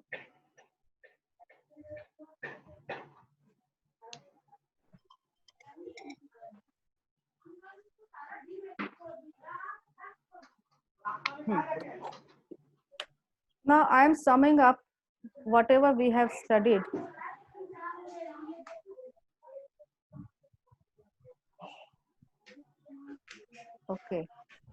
देखिए फिर से वही फ्लो चार्ट। कॉन्ट्रैक्ट, कॉन्ट्रैक्ट के लिए क्या चाहिए भाई? दो चीजें चाहिए। अब देखो पूरा big diagram, big flow chart बन रहा है। There must be an agreement, आपको आता है आप बोल सकते हो, ठीक है। There must be an agreement which should be enforceable by law. अब देखो ये एग्रीमेंट में दो चीजें होनी चाहिए। क्या होना चाहिए? हम शॉर्ट में लिखेंगे। Promise. Promise and promise, promise होना चाहिए। हम थोड़ा शॉर्ट में लिख रहे हैं एंड Consideration. प्रोमिसेस, है ना। और सेकंड पॉइंट Yes, क्या ma'am. था? Forming Consideration. कंसीडरेशन। यहाँ पर देखो Yeah. लॉफुल है या अनलॉफुल है वर्ड नहीं लिखा है ना। यहाँ पर सिर्फ Yes, ma'am. कंसिडरेशन होना चाहिए। और Consideration. प्रॉमिस के लिए क्या दो चीज होना चाहिए? Offer. Proposal must be and Offer. offer acceptance. and Its Acceptance. Acceptance. This is a. Offer Yes, को ma'am. एक्सेप्टेंस मिलता है, प्रॉमिस बनता है, प्रॉमिस से कंसिडरेशन होता है, एग्रीमेंट होता है। अब एग्रीमेंट को कॉन्ट्रैक्ट तक पहुंचाने के लिए क्या रूल है? एनफोर्सेबिलिटी के 10 रूल हैं। 11 नहीं Yes, बोलेंगे ma'am. क्योंकि एक रूल तो 10. एग्रीमेंट वाला ही है। 10 रूल है which are Yes, ma'am. Covered, जिसमें से 5 अंडर सेक्शन 10 में है और 5 अदर्स है, राइट। Others ma'am. में 5 क्या क्या था? There must be at least 2 parties. Intention to create legal very good, relationship. Very good. पहला true, Certainty of very certainty good, of meaning. Certainty of Fulfill meaning, possibility of of legal legal formalities. Performance and the Possibilities of information. Last is फिर से बोलते हैं, Possibility of performance. Must be 2 parties, 2 लोग होने चाहिए, ठीक है। Yes, second ma'am. क्या बोला?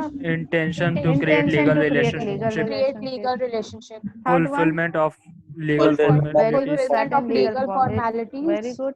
Next is Certainty of meaning. certainty of meaning and Possibility of possibility of performance. performance.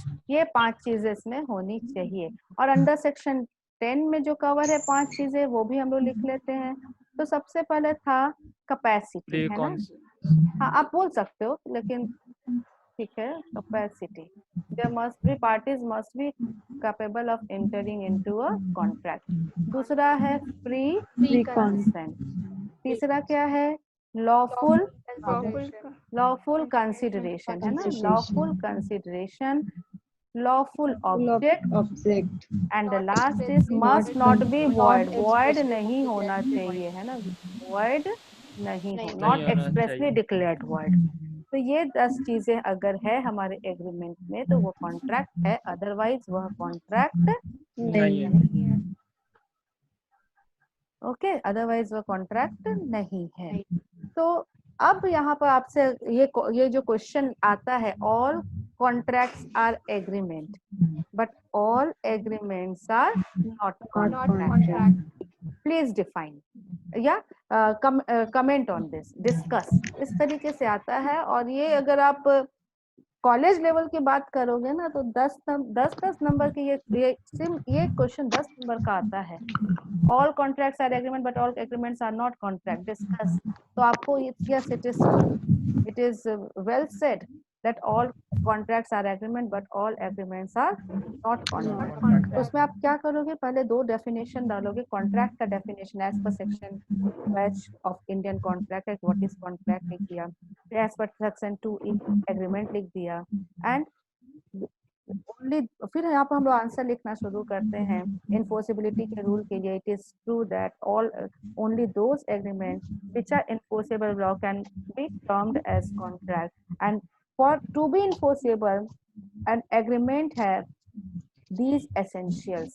ये essentials होने चाहिए। क्या क्या essential होने चाहिए? now go on writing।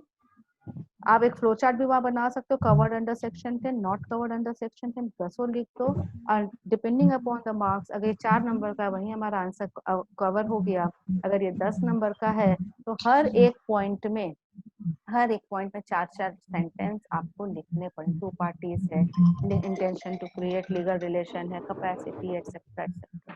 ये आपको हर एक पॉइंट को आपको 2-2, 4-4 लाइन में क्लियर करते जाना होगा और ये आपका आंसर प्रिपेयर हो जाएगा। यहाँ पर हम लोगों ने 2 क्वेश्चन कवर कर लिया एग्जामिनेशन पॉइंट ऑफ व्यू से। What is a contract, what are its essential. मेरा क्वेश्चन समझ में आ रहा है? I am coming back, I am leaving stop share। yes, what is a contract, what are its essentials? If I ask this, what is contract? As per section 2S this is the contract define कर सकते हो। an agreement enforceable by the law. हाँ, is a contract. सो थोड़ा सिर्फ इतना लिखकर तो number नहीं मिलेगा, उसे थोड़ा सा लिखना पड़ेगा। So for a contract to be there must be an agreement and it must be enforceable by law. अब एग्रीमेंट किसको कहते हैं वो भी आप 2 सेंटेंस लिख सकते हो, थोड़ा सा 4 लाइन में लिखना पड़ेगा what is a contract mean. और जब आप एसेंशियल्स में हो गए, सेकंड पार्ट क्या था, व्हाट आर इट्स एसेंशियल्स। तो एक कॉन्ट्रैक्ट का क्या क्या एसेंशियल है बताइए। Contract का कॉन्ट्रैक्ट के लिए क्या क्या एसेंशियल है, question. agreement in Offer. and in Yes. enforceable by law. Just a minute, just हम लोग स्टार्ट कहाँ से करेंगे, ऑफर से। जब Offers. कॉन्ट्रैक्ट का एसेंशियल है तो पूरा फ्लो चार्ट एसेंशियल है ना। Yes, ma'am. अब पहला सीढ़ी कहाँ है, Offer and its acceptance. पहला Offer and ऑफर। एक पहले ऑफर को थोड़ा सा लिखेंगे, एक्सेप्टेंस को फिर लिखेंगे, Yes. प्रॉमिस लिखने का जरूरत नहीं है। तीसरा पॉइंट क्या लिखेंगे, ऑफर एक्सेप्टेंस के बाद Promises. कंसीडरेशन। प्रॉमिस लिखने की जरूरत नहीं, जब Consideration. ऑफर को एक्सेप्ट किया तो वो प्रॉमिस खुद ब खुद बन गया। थर्ड पॉइंट हम क्या Consideration. लिखेंगे, कंसीडरेशन को लिखेंगे। और उसके बाद Agreement. ये एग्रीमेंट भी लिखने की जरूरत अब नहीं है। क्यों नहीं है, क्योंकि ये तीनों को लिखे ऑटोमेटिकली हम एग्रीमेंट तक पहुंच गए। Contract हो गया मैम. कॉन्ट्रैक्ट नहीं हुआ, अब कहाँ, अब किसको लिखना आप बताओ। Enforceable by law. Yes, enforceable by law के Enforceable by 10 law. Point, Yes, ma'am. मतलब 13 पॉइंट डिस्कस कर देंगे तो ये एसेंशियल्स कवर हो गए ना। ऑफर को, एक्सेप्टेंस को, कंसीडरेशन को, उसके बाद capacity, free consent, lawful object, lawful consideration, Consideration. Not expressly declared expressly word, void. 2 persons. Yes, ma'am. समझ में आ गया पूरा flow chart.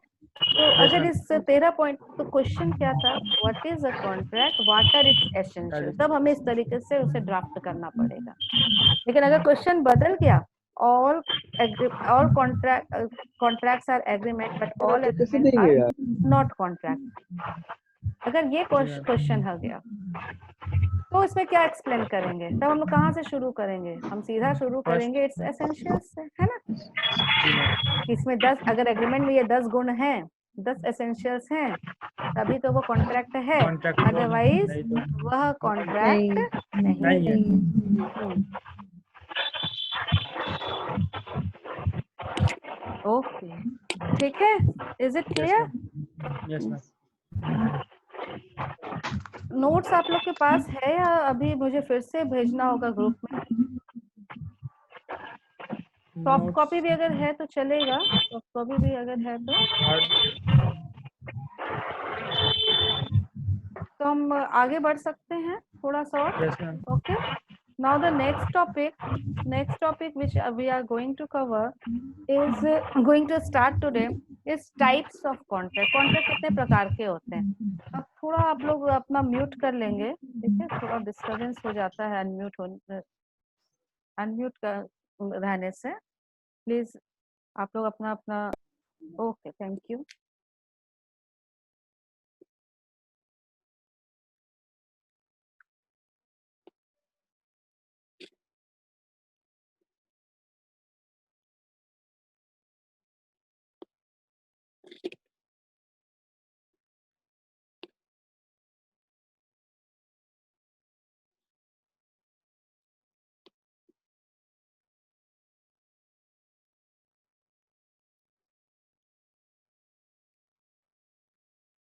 If you all have the study mat, या अगर आपने स्टडी मैट डाउनलोड कर लिया है,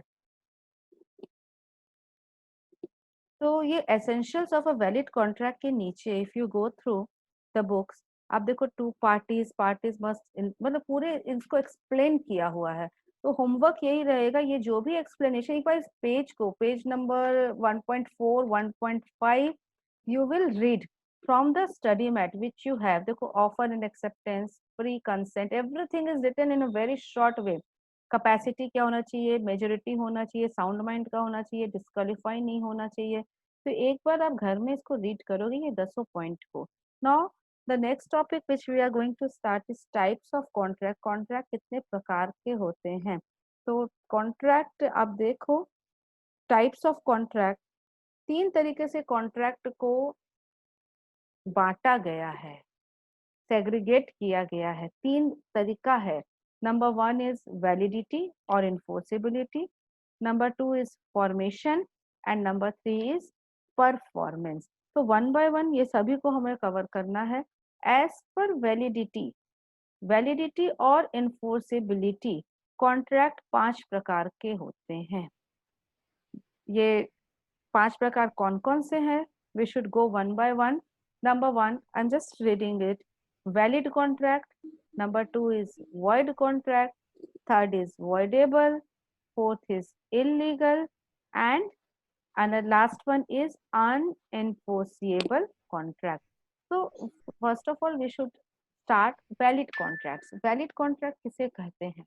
तो एसेंशियलिटी के एनफोर्सेबिलिटी के जो जितने पॉइंट्स है, जो 10 पॉइंट है, अगर किसी भी एग्रीमेंट में प्रेजेंट है, such a contract is a valid contract. Getting my point? Is it clear? अगर किसी भी एग्रीमेंट में ये 10 पॉइंट अवेलेबल हैं, यस फ्री कंसेंट है, कैपेसिटी है, लॉफुल ऑब्जेक्ट है, लॉफुल कंसिडरेशन है, ये सारी बातें हैं, तो वैसे कॉन्ट्रैक्ट को हम क्या नाम देंगे? Valid contract. वैलिड मतलब जायज, वैलिड मतलब इन्फोर्सिएबल। वैलिड को आप बोल सकते हो, इसका नाम भी आपने देखा, दो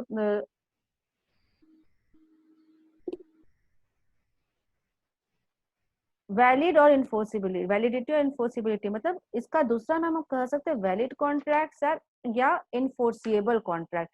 तो वैसे कॉन्ट्रैक्ट जिसमें इन्फोर्सिबिलिटी के 10 एसेंशियल्स मौजूद हैं, 10 गुण मौजूद हैं, एज पर सेक्शन 10 जो 5 पॉइंट्स है, not under section 10 but still important, जो 5 पॉइंट है, तो वो कौन से कॉन्ट्रैक्ट कहलाएंगे? Valid contract. Okay, so easy, very easy. इसका अगर हम डेफिनेशन में भी जाते हैं, वैलिड कॉन्ट्रैक्ट का डेफिनेशन क्या है?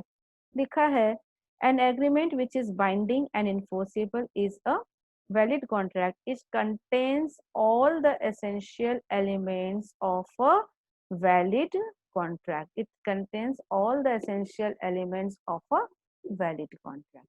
Okay, now the second point is void contract. void contract का मतलब डेफिनेशन, एज पर डेफिनेशन अगर हम जाते हैं तो void contract किसे कहते हैं? a contract, what says, so section 2J defines, section 2J defines a contract which ceases to be enforceable by law. जो italics में लिखा हुआ है, a contract which ceases to be enforceable by law becomes void when it ceases to be enforceable. थोड़ा थोड़ा इसको समझना में भी अभी डिफिकल्ट लग रहा होगा कि वर्ड का डेफिनेशन है इस तरीके से दिया हुआ है। We come to whiteboard and I start explaining void contract.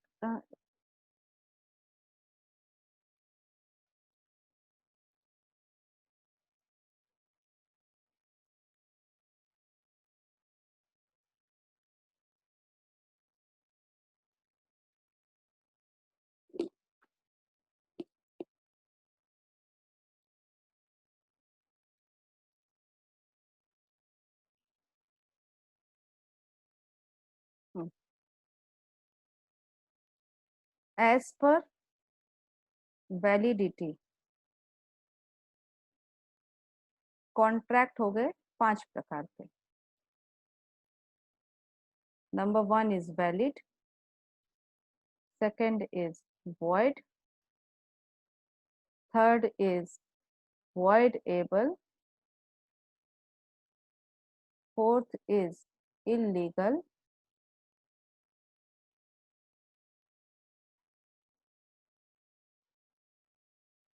fifth is unenforceable. There are 5 types of contract. Valid contract, now I think it is clear to all of us, in which all the essentials of of a contract is present. All the essentials अगर एक agreement में present है तो वो एक valid contract है। void contract क्या है? void contract का definition बोलता है, as per section 2J, which void contract are those which ceases to be ceases to be enforceable. अब ये enforceable नहीं रहा. Definition कहता है void contracts section 2J में a contract which ceases to be enforceable by okay yes Vansh you may ask Vansh any doubt Ceases का meaning ma'am? ceases का meaning anyone ceases का meaning ठीक है anything if you have any query please ask be very free with me okay cease का मतलब क्या होता है cease fire सुना है cease fire तब करना. खत्म करना finish end cease का मतलब put to an end okay cease का मतलब जिसे खत्म किया गया जो पहले था अब नहीं है जो पहले था आग लगी हुई है सीज फायर ब्रांड का नाम आप सुने होंगे फायर एक्सटिंग्विशर होता है आप सीज फायर करोगे तो आग बुझ जाएगी आग खत्म हो जाएगी to put to an end okay okay I like this वंश छोटा छोटा कोई भी क्वेश्चन हो प्लीज आस्क क्योंकि समटाइम वी एज्यूम दैट कि हम लोगों को सब सारी चीज का मीनिंग पता है बट अगर आपको नहीं पता है तो प्लीज आस्क ओके तो सीजेस का मतलब क्या हुआ सीजेस का मतलब हुआ come to an end a contract which ceases to be enforceable by law जो put to an end जो खत्म अब enforceable नहीं रहा पहले enforceable था लेकिन अब enforceable नहीं रहा becomes void वो void हो जाता है when it ceases जब वह ceases to be enforceable है definition नहीं समझ में आया होगा I am just explaining it वही मैं explain कर रही थी इसको कि ceases to be enforceable का मतलब क्या होता है void contract को ही अभी हम लोग समझ रहे हैं void contract is a contract which ceases to be enforceable by law cease मतलब put to an end finish ठीक है cease मतलब होता है to put to an end अब वो valid नहीं रहा एक एग्जाम्पल इसमें हम लोग लेते हैं इसको समझने के लिए which ceases to be enforceable by law एक कॉन्ट्रैक्ट बनाते हैं ठीक है एक कॉन्ट्रैक्ट एक वैलिड कॉन्ट्रैक्ट बनाते हैं वैलिड कॉन्ट्रैक्ट किस सेंस में सपोज करो ये मिस्टर ए है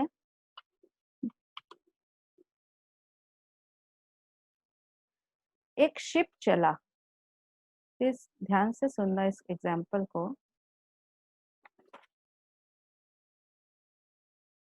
एक शिप चला लंदन से इंडिया के लिए दिस इज हैंडराइटिंग थोड़ा अभी हाथ सेट नहीं हुआ है थोड़ा दिक्कत हो रहा है this is London and this is India ठीक है दिस इज इंडिया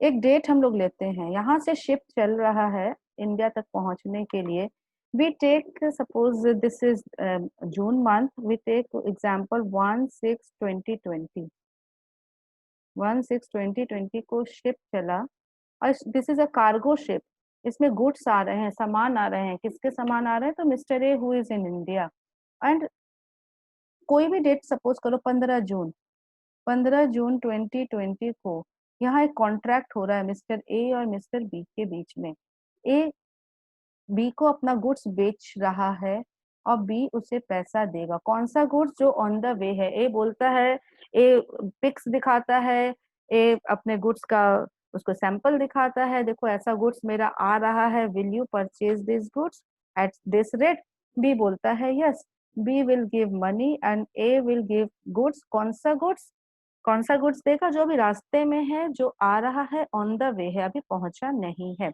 अच्छा ये कॉन्ट्रैक्ट कैसा लग रहा है प्लीज आंसर दिस आप अनम्यूट कर लो आप आंसर करो मुझे ये कॉन्ट्रैक्ट आपको कैसा लग रहा है ये वैलिड कॉन्ट्रैक्ट है या नहीं है A and B free consent से दोनों कॉम्पिटेंट हैं लीगल गुड्स आ रहा है लॉफुल पर्पस है लॉफुल ऑब्जेक्ट है every quality whatever you can think under section 10 और others is present here her quality यहाँ पर प्रेजेंट है this is a valid contract okay Yes, ma'am. एक ये वैलिड कॉन्ट्रैक्ट हमने बनाया। कॉन्ट्रैक्ट बन रहा है 15 जून को। 15 जून को अभी शिप कहाँ है? ऑन द वे है and expected to be arrive. ये एक्सपेक्ट किया जा रहा है कि 30 जून तक, 1 महीने का टाइम लेते हुए यह शिप अपने डेस्टिनेशन में पहुंच जाएगा। ओके 30 जून तक ये पहुंच जाएगा और इसी के बीच में 15 जून में ये कॉन्ट्रैक्ट बना इनके बीच में। तो please tell me if it is clear to all of you. क्या ये एग्जाम्पल क्लियर है? Yes, ma'am. एग्जाम्पल क्लियर है? Yes, तो अभी जब कॉन्ट्रैक्ट बना तो ये एक वैलिड कॉन्ट्रैक्ट है, राइट? Yes, ma'am. अनफॉर्चुनेटली 15 तारीख को कॉन्ट्रैक्ट बना, यूसी 18 तारीख आया और उसी समय शिप हैज संक डाउन। कौन सी तारीख को शिप डूब गया? 18 जून को शिप डूब गया। नाउ टेल मी, क्या अब इसका परफॉर्मेंस हो पाएगा इस कॉन्ट्रैक्ट का? No, ma'am. No, ma'am. नहीं ना? No, ma'am. तो इस कॉन्ट्रैक्ट को तो खत्म करना पड़ेगा। It will Yes, ma'am. To an end, will Yes, it? ma'am. Is it clear? तो Yes, ma'am. this is a valid contract which now ceases to be enforceable by law. Getting it? Yes, जो ma'am. पहले valid था, contract जब बना तो वो performance possible था, वो 100% वैलिड कॉन्ट्रैक्ट था, हर चीजें उसमें मौजूद थी। लेकिन बाद में कुछ ऐसा इवेंट, कुछ ऐसी घटना घट गई, now it ceases to be enforceable। अब उसे एनफोर्स नहीं किया जा सकता, तो तब वह क्या बन जाता है? नाउ कैन आई से अ valid contract is not turned into a void contract। A valid contract is now turned into a void contract। We can take another example। ये तो एक शिप का एग्जाम्पल हो। अब हम एक एग्जाम्पल लेते हैं। I am just discussing it. Okay, I am not going to draft. Very simple, very easy example I am taking. Saturday को एक पेशेंट आया डॉक्टर के पास। सैटरडे को मिस्टर पेशेंट आया एक डॉक्टर ए के पास। डॉक्टर ने उसका चेकअप किया, बोला आप संडे को एडमिट हो जाओ, मंडे को मैं आपको ऑपरेशन करूंगा। एक कॉन्ट्रैक्ट बन रहा है ना किसके किसके बीच में? एक डॉक्टर है और एक पेशेंट है। सैटरडे को कॉन्ट्रैक्ट बना और रिक्वायर्ड जो भी मनी था वो उसने जमा भी करा दिया, मतलब अपना परफॉर्मेंस हमारे इस पेशेंट ने कर दिया। ठीक है, ऑपरेशन कब होना है? Coming Monday. Saturday, Sunday, then Monday को ऑपरेशन होना है। बट अनफॉर्चुनेटली संडे को हमारे डॉक्टर साहब ही एक्सपायर कर गए। समझ में आया? एक वैलिड कॉन्ट्रैक्ट था सैटरडे को, एक वैलिड कॉन्ट्रैक्ट हुआ एक डॉक्टर और एक पेशेंट के बीच में। But Yes, ma'am. उसके परफॉर्मेंस के पहले कुछ ऐसी घटना घट गई, उस घटना के ऊपर किसी भी पर्सन का कोई भी फोर्स नहीं था, दोनों में से किसी ने किसी को मारा नहीं। ओके, खुद कुछ ऐसी घटना घट गई, उसका नेट रिजल्ट क्या हुआ कि कॉन्ट्रैक्ट अब परफॉर्म नहीं किया गया। तो नहीं किया जा सकता। ठीक है, तो ये कैसा कॉन्ट्रैक्ट बन गया? एक valid contract now converted into a Void contract. Clear है? Is it Yes, clear? ma'am. Very Yes, good, ma'am. Very good. तो ये है हमारा वॉइड कॉन्ट्रैक्ट का डेफिनेशन। अगर हम डेफिनेशन में वापस आते हैं, वो वाला पेज मेरा शीट वाला बंद हो गया है, नोट्स वाला, तो हम इसी से ले रहे हैं। Point number 2, void contract, a contract which ceases to be enforceable by law। कितना आसान अब लग रहा है। अ कॉन्ट्रैक्ट जो अब इन्फोर्स नहीं किया जा सकता कानून के द्वारा, becomes void हो जाता है when it ceases to be enforceable, जब ऐसा हो जाता है। ओके ओके, देखो एग्जांपल यहाँ आपके बुक में भी दिया है। मिस्टर एक्स, सबको विजिबल है ना नोट्स में? Agree to write. Very good. Mister X agrees to write a book with a publisher. X एक ऑथर होगा, एक राइटर होगा और एक बुक पब्लिशर होगा, तो दोनों में कॉन्ट्रैक्ट हुआ। एक्स बुक लिखेगा और पब्लिशर उस बुक को पब्लिश करेगा। कॉन्ट्रैक्ट होगी, एक वैलिड कॉन्ट्रैक्ट हुआ। आफ्टर फ्यू डेज, कुछ दिन बाद X dies in an accident, X का डेथ हो गया, तो now a valid contract has converted into a void contract. Clear है? Very good. This is a void contract. Okay देखो अगर हम सिर्फ कॉन्ट्रैक्ट वर्ड बोले फिर वापस जो आज हम लोगों ने फर्स्ट क्लास में कवर किया था फर्स्ट सेशन में, कॉन्ट्रैक्ट में क्या होना चाहिए, सिर्फ कॉन्ट्रैक्ट का मतलब क्या हुआ, सिर्फ कॉन्ट्रैक्ट को कहना ही से आप फिर से फ्लो चार्ट याद करो, एग्रीमेंट तक पहुंचे, फिर सारा इन्फोर्सिबिलिटी का उसमें पॉइंट्स ऐड हुआ तब कॉन्ट्रैक्ट बना. Yes, ma'am. है ना. तो बाय Yes, ma'am. डिफॉल्ट कहना ही से ऑल वैलिड कॉन्ट्रैक्ट को हम सिर्फ कॉन्ट्रैक्ट भी बोल सकते हैं. काफी एक्स्ट्रा नॉइज आ रहा है, प्लीज आप लोग अपना म्यूट कर लीजिए. आप लोग जिनको डाउट रहेगा वो यहाँ पर शेक हैंड का या जो भी हैंड का होता है वो आप लोग अपना लिख देंगे या मुझे मैसेज कर देंगे. सब लोग अपना वॉइस को बिल्कुल म्यूट कर लीजिए. क्या अब क्लियर है Kaushik? Yes, ma'am. Okay now अभी हम एक कंपैरिजन, एक छोटा सा जो आपको पता होना चाहिए. Samarth is waiting. Okay okay contract कैसे बना, अब फिर से थोड़ा सा मेमोरी को पीछे ले जाओ. तो एग्रीमेंट में जब सारे एसेंशियल्स आए तो कॉन्ट्रैक्ट बना. क्लियर है? है ना. तो कैन आई से ऑल कॉन्ट्रैक्ट्स को हम सिर्फ वैलिड कॉन्ट्रैक्ट भी बोल सकते हैं. जब हम कॉन्ट्रैक्ट बोल रहे हैं, कॉन्ट्रैक्ट बोलने का मतलब ही है वैलिड कॉन्ट्रैक्ट, राइट ना. एकदम आप देखो टेक्निकली जाओ तो एग्रीमेंट में एसेंशियल्स के गुण आए तब वो कॉन्ट्रैक्ट बना. तो इसका मतलब हर कॉन्ट्रैक्ट एक वैलिड कॉन्ट्रैक्ट या सिर्फ कॉन्ट्रैक्ट अगर हम बोल रहे हैं it means a valid contract, right? Yes, ma'am. है ना. Yes, सबको ma'am. समझ में आया ये चीज? Okay all contracts Yes, are valid contract. हम सिर्फ कॉन्ट्रैक्ट बोल रहे हैं या वैलिड कॉन्ट्रैक्ट बोल रहे हैं दोनों एक ही चीज है. अगर हम सिर्फ कॉन्ट्रैक्ट बोल रहे हैं या वैलिड कॉन्ट्रैक्ट बोल रहे हैं दोनों एक ही चीज है. Okay now void contract. तो यहाँ पर तो आपके तरफ से स्टूडेंट की तरफ से एक क्वेश्चन माइंड में आना चाहिए. एक तरफ तो मैम वैलिड कॉन्ट्रैक्ट बोल रही है, कॉन्ट्रैक्ट का मतलब कि वो वैलिड है, और उसके आगे वॉइड लग जा रहा है मतलब जीरो हो गया, कुछ नहीं. तो ये कैसे हो रहा है? तो ये ऐसे हो रहा है कि कॉन्ट्रैक्ट जब बना था तब वैलिड था, लेकिन बाद में कुछ ऐसी घटना घट गई, कुछ ऐसा इवेंट हो गया कि अब उसका परफॉर्मेंस पॉसिबल नहीं है. Yes Rahul what should I say once again,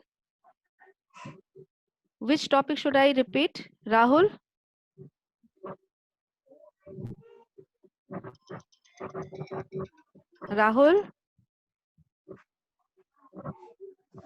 hello.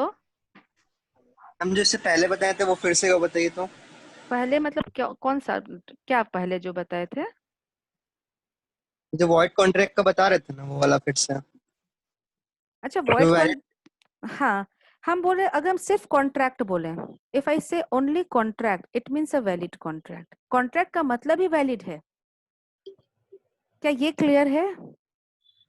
Yes, ma'am. ये अगर आप फ्लो चार्ट में वापस आओ, if you come back to your flow chart,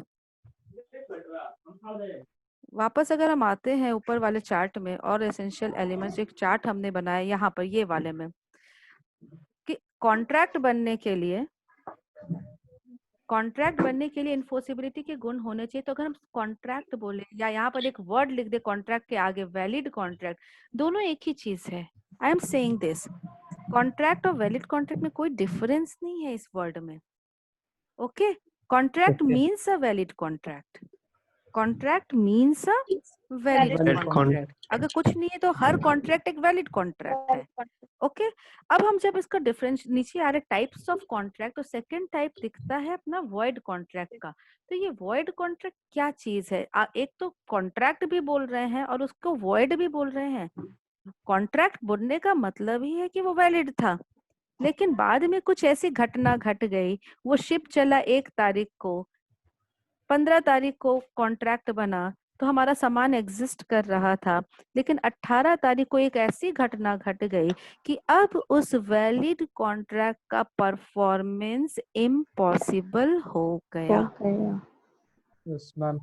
तो अब ये हो गया Void valid contract. Contract. void contract. A valid contract now ceases to be enforceable. अब इसे enforce नहीं किया जा सकता. A valid contract ceases to be enforceable, so it is now turned as a void contract. Clear हुआ? एक valid Yes, contract. ma'am. Doctor वाला example भी क्लियर है, I think. Yes, ma'am. Yes, है ma'am. ना? कॉन्ट्रैक्ट बना, Yes, ma'am. Doctor साहब जिंदा थे, पेशेंट जिंदा था, Patient, contract बन गया. doctor death. हाँ, 2 दिन के बाद ऑपरेशन होना है और संडे को ही हमारे डॉक्टर साहब एक्सपायर कर गए या पेशेंट ही एक्सपायर कर गया. ठीक है ना? तो कॉन्ट्रैक्ट ma'am. क्या होगा? एक वैलिड कॉन्ट्रैक्ट. अब इसे इन्फोर्स नहीं किया जा सकता. इसी को इंग्लिश में बोलेंगे now it ceases to be enforceable by law. अब इसे इन्फोर्स नहीं किया जा सकता कानूनन.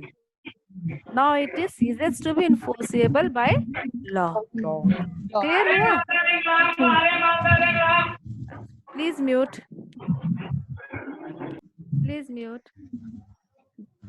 Okay, now it ceases to be enforceable by law, so it is known as a void contract. Clear? Void contract का definition clear हो गया? Okay, चलिए आज यहीं तक रहने देंगे.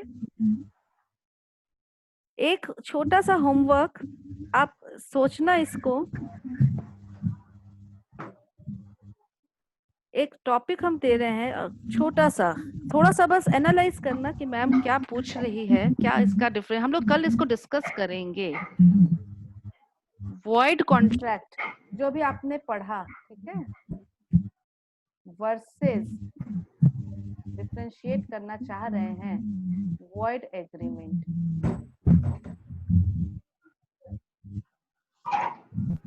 वॉइड कॉन्ट्रैक्ट और वॉइड एग्रीमेंट में क्या कुछ अंतर है?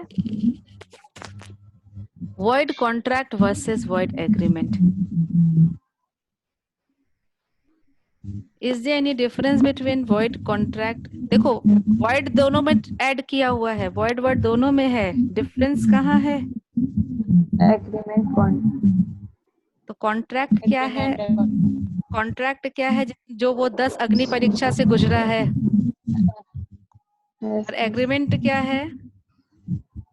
जो अभी तक कॉन्ट्रैक्ट बना ही नहीं बना है. हेलो हेलो, आवाज आ रही है ना? Yes, ma'am. तो दोनों में डिफरेंस क्या हो सकता है? क्या डिफरेंस हो सकता है? डिफरेंस क्या ये हो सकता है कि कॉन्ट्रैक्ट पहले वैलिड था, बाद में कुछ ऐसी घटना घटी कि वो वॉइड बन गया, है ना? Yes, ma'am. और वॉइड एग्रीमेंट कुछ ऐसा चीज है जो सिर्फ एग्रीमेंट है, अभी तक कॉन्ट्रैक्ट बना ही नहीं था. जैसे एग्जाम्पल ले ले, छोटा सा, तुरंत खत्म हो जाएगा, 2 मिनट लगेगा, नॉट इवन 2 मिनट्स. देखिए शिप वाला एग्जाम्पल. शिप चला कब था? हमारा शिप चला है 1 तारीख को, है ना? 1 जून को पहुंचने का एक्सपेक्टेड डेट है 30 तारीख को. कॉन्ट्रैक्ट बन रहा है कितने तारीख को? 15 तारीख को. ओके, और दोनों पार्टी को पता नहीं है 15 तारीख को कॉन्ट्रैक्ट बना रहे, unknown to them. Ship already पहले ही 10 तारीख को डूब चुका है. शिप पहले ही डूब चुका, पार्टीज को पता नहीं है. और उन लोग 15 तारीख को ए बोलता है कि मेरा गुड्स आने वाला है, क्या तुम सामान खरीदोगे? बोलता है बी हाँ खरीदेंगे. तो आप बताओ कहाँ फंस रहा है ये? एसेंशियलिटी के गुण में जाओ अगर 10 में, तो पॉसिबिलिटी ऑफ परफॉर्मेंस पॉइंट पे फंस रहा है. क्यों? क्योंकि जो चीज है ही नहीं, जो चीज अस्तित्व में ही नहीं है, जो गुड्स ऑलरेडी डूब चुका है, टूट चुका है, खत्म हो चुका है, आप उसके लिए कॉन्ट्रैक्ट कर रहे हो देने की, खरीदने की और बेचने की, जो परफॉर्म किए जाना जिसका संभव ही नहीं है. तो ये इसे कॉन्ट्रैक्ट तो बोल ही नहीं सकते, इसे हम क्या बोलेंगे? Void agreement. क्या हम बोल सकते हैं अब डिफरेंस? वॉइड कॉन्ट्रैक्ट पहले वैलिड रहता है, बाद में वो क्या हो जाता है, कुछ ऐसी घटना घटती है कि अब उसे परफॉर्म नहीं किया जा सकता। प्लीज म्यूट करो अपना अपना अपना ठीक है। वॉइड कॉन्ट्रैक्ट वैसे कॉन्ट्रैक्ट होते हैं जो पहले तो वैलिड होते हैं, बाद में कुछ ऐसी घटना घट जाती है कि जिसका परफॉर्मेंस पॉसिबल नहीं हो पाता। लेकिन वॉइड एग्रीमेंट क्या है? This is void from the beginning, शुरुआत से ही वॉइड है, शुरुआत से ही इनका परफॉर्मेंस पॉसिबल नहीं है। और ऐसे एग्रीमेंट को कहा जाता है, एक नया शब्द तुम्हारे लिए, वॉइड एब इनिशियो। ठीक है, मतलब void from the beginning, initio मतलब स्टार्टिंग, इनिशियल्स आप बोल सकते हो। वॉइड फ्रॉम एब initio, void from the beginning, ये शुरुआत से ही वॉइड होता है। और वॉइड कॉन्ट्रैक्ट पहले वैलिड होता है और बाद में कुछ ऐसी घटना घटती है कि उसका परफॉर्मेंस अब पॉसिबल नहीं होता है, इसीलिए अब वह वॉइड हो जाता है। Okay, is it clear? आज और ज्यादा यस नहीं, मैम। आज बस इतना ही हम लोग कवर करेंगे। Okay, Yes, ma'am. अब नेक्स्ट आई थिंक कल भी हम लोग का ही रहेगा। एक्चुअली क्या है कि 2-3 दिन अभी 2 सब्जेक्ट का ही आपका डेमो रहेगा, उसके बाद फिर थर्सडे फ्राइडे सैटरडे बाकी 2 सब्जेक्ट के डेमो आपके आएंगे। ओके, तो कल भी हम लोग इसको सम अप करेंगे, ये वाला topics we have covered here. We are in now, हम लोग अभी पढ़ रहे हैं types of contract as per validity. There are 5 types of contract, out of which we have covered 2. One is valid contract जो हर तरीके से सही है। सेकंड हमने आज कवर किया है void contract। Void contract void contract क्या है? जो पहले वैलिड रहता है, बाद में कुछ ऐसी घटना घट जाती है कि जिसके कारण वॉइड हो जाता है वो। हाँ, जिसके कारण उसका परफॉर्मेंस पॉसिबल नहीं रहता, it ceases to be enforceable by law। ठीक है, और यहाँ पर छोटा सा हम लोगों ने थोड़ा सा डिफरेंशिएशन किया, void contract को हम लोगों ने जाना यह अलग है, किससे अलग है? void agreement से। ठीक है, void agreement शुरुआत से void होता है, वो कभी वैलिड हो ही नहीं सकता, और void contract पहले वैलिड होता है, बाद में void हो जाता है। ओके, तो बाकी हम लोग कल कवर करेंगे, राइट? Yes, ma'am. कुछ भी मैम डाउट अभी रहे? 1:30 में हाँ, 1:30 में क्लास हाँ होगी ना? हाँ हाँ, बिल्कुल होगी, बिल्कुल होगी। ओके और मैम। आपको अब अभी सारा उसका डिटेल्स मिल जाएगा, पासवर्ड वगैरह, you will get everything. Okay, अच्छा, बहुत सारे बच्चे बीच में लीव कर दे रहे थे, तो ये ऐसा मतलब इंटरनेट इशू के कारण हो रहा है क्या? ऐसा इंटरनेट थोड़ा सा इशू कि था। बहुत बार मुझे सेम स्टूडेंट को एडमिट करना पड़ रहा है again after again and again, तो this is because of internet issue. Yes ma'am, internet okay, issue था। अच्छा, तो इससे कंटिन्यूटी में कोई फर्क आ रहा है क्या? आप या ज्वाइन कर पा रहे हो तुरंत में, मतलब तुरंत ज्वाइन हो जा यस रहा है? मिस, ज्वाइन हो जाता। ओके, तो थोड़ा आप लोग देखना कि इंटरनेट अपना थोड़ा स्ट्रांग रहे, उसमें कंटिन्यूटी बना रहे, तभी क्लास का फ्लो नहीं टूटेगा।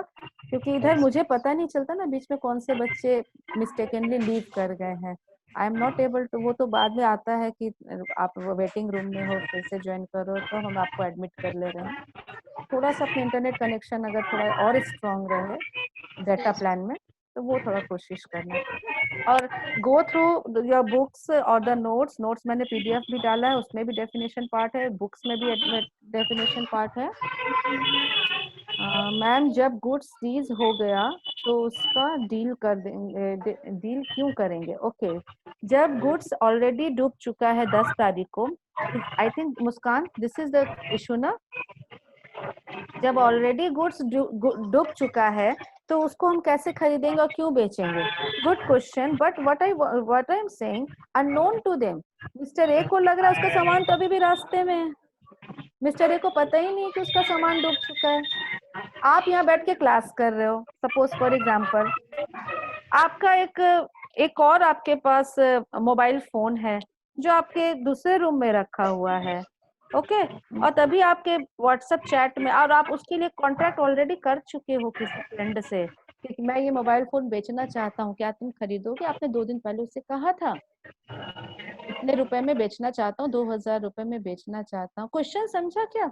मुस्कान हैज आस्क्ड ए क्वेश्चन कि जब गुड्स ऑलरेडी 10 तारीख को डूब चुका है तो 15 तारीख को ए और बी क्यों बेच रहे हैं और क्यों खरीद रहे हैं?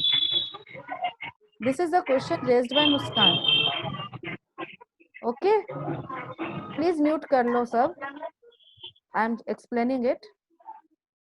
Okay, Muskan has asked a question कि जब 10 तारीख को गुड्स ऑलरेडी डूब चुका है तो हम उससे 15 तारीख को क्यों कैसे खरीद बेच सकते हैं? यस, खरीद बेच नहीं सकते हैं, इसीलिए तो वो आपने उसके ऊपर जो एग्रीमेंट किया वो वर्ड है. दोनों पार्टी को नहीं पता है, दोनों पार्टी को नहीं पता है कि गुड्स डूब चुका है.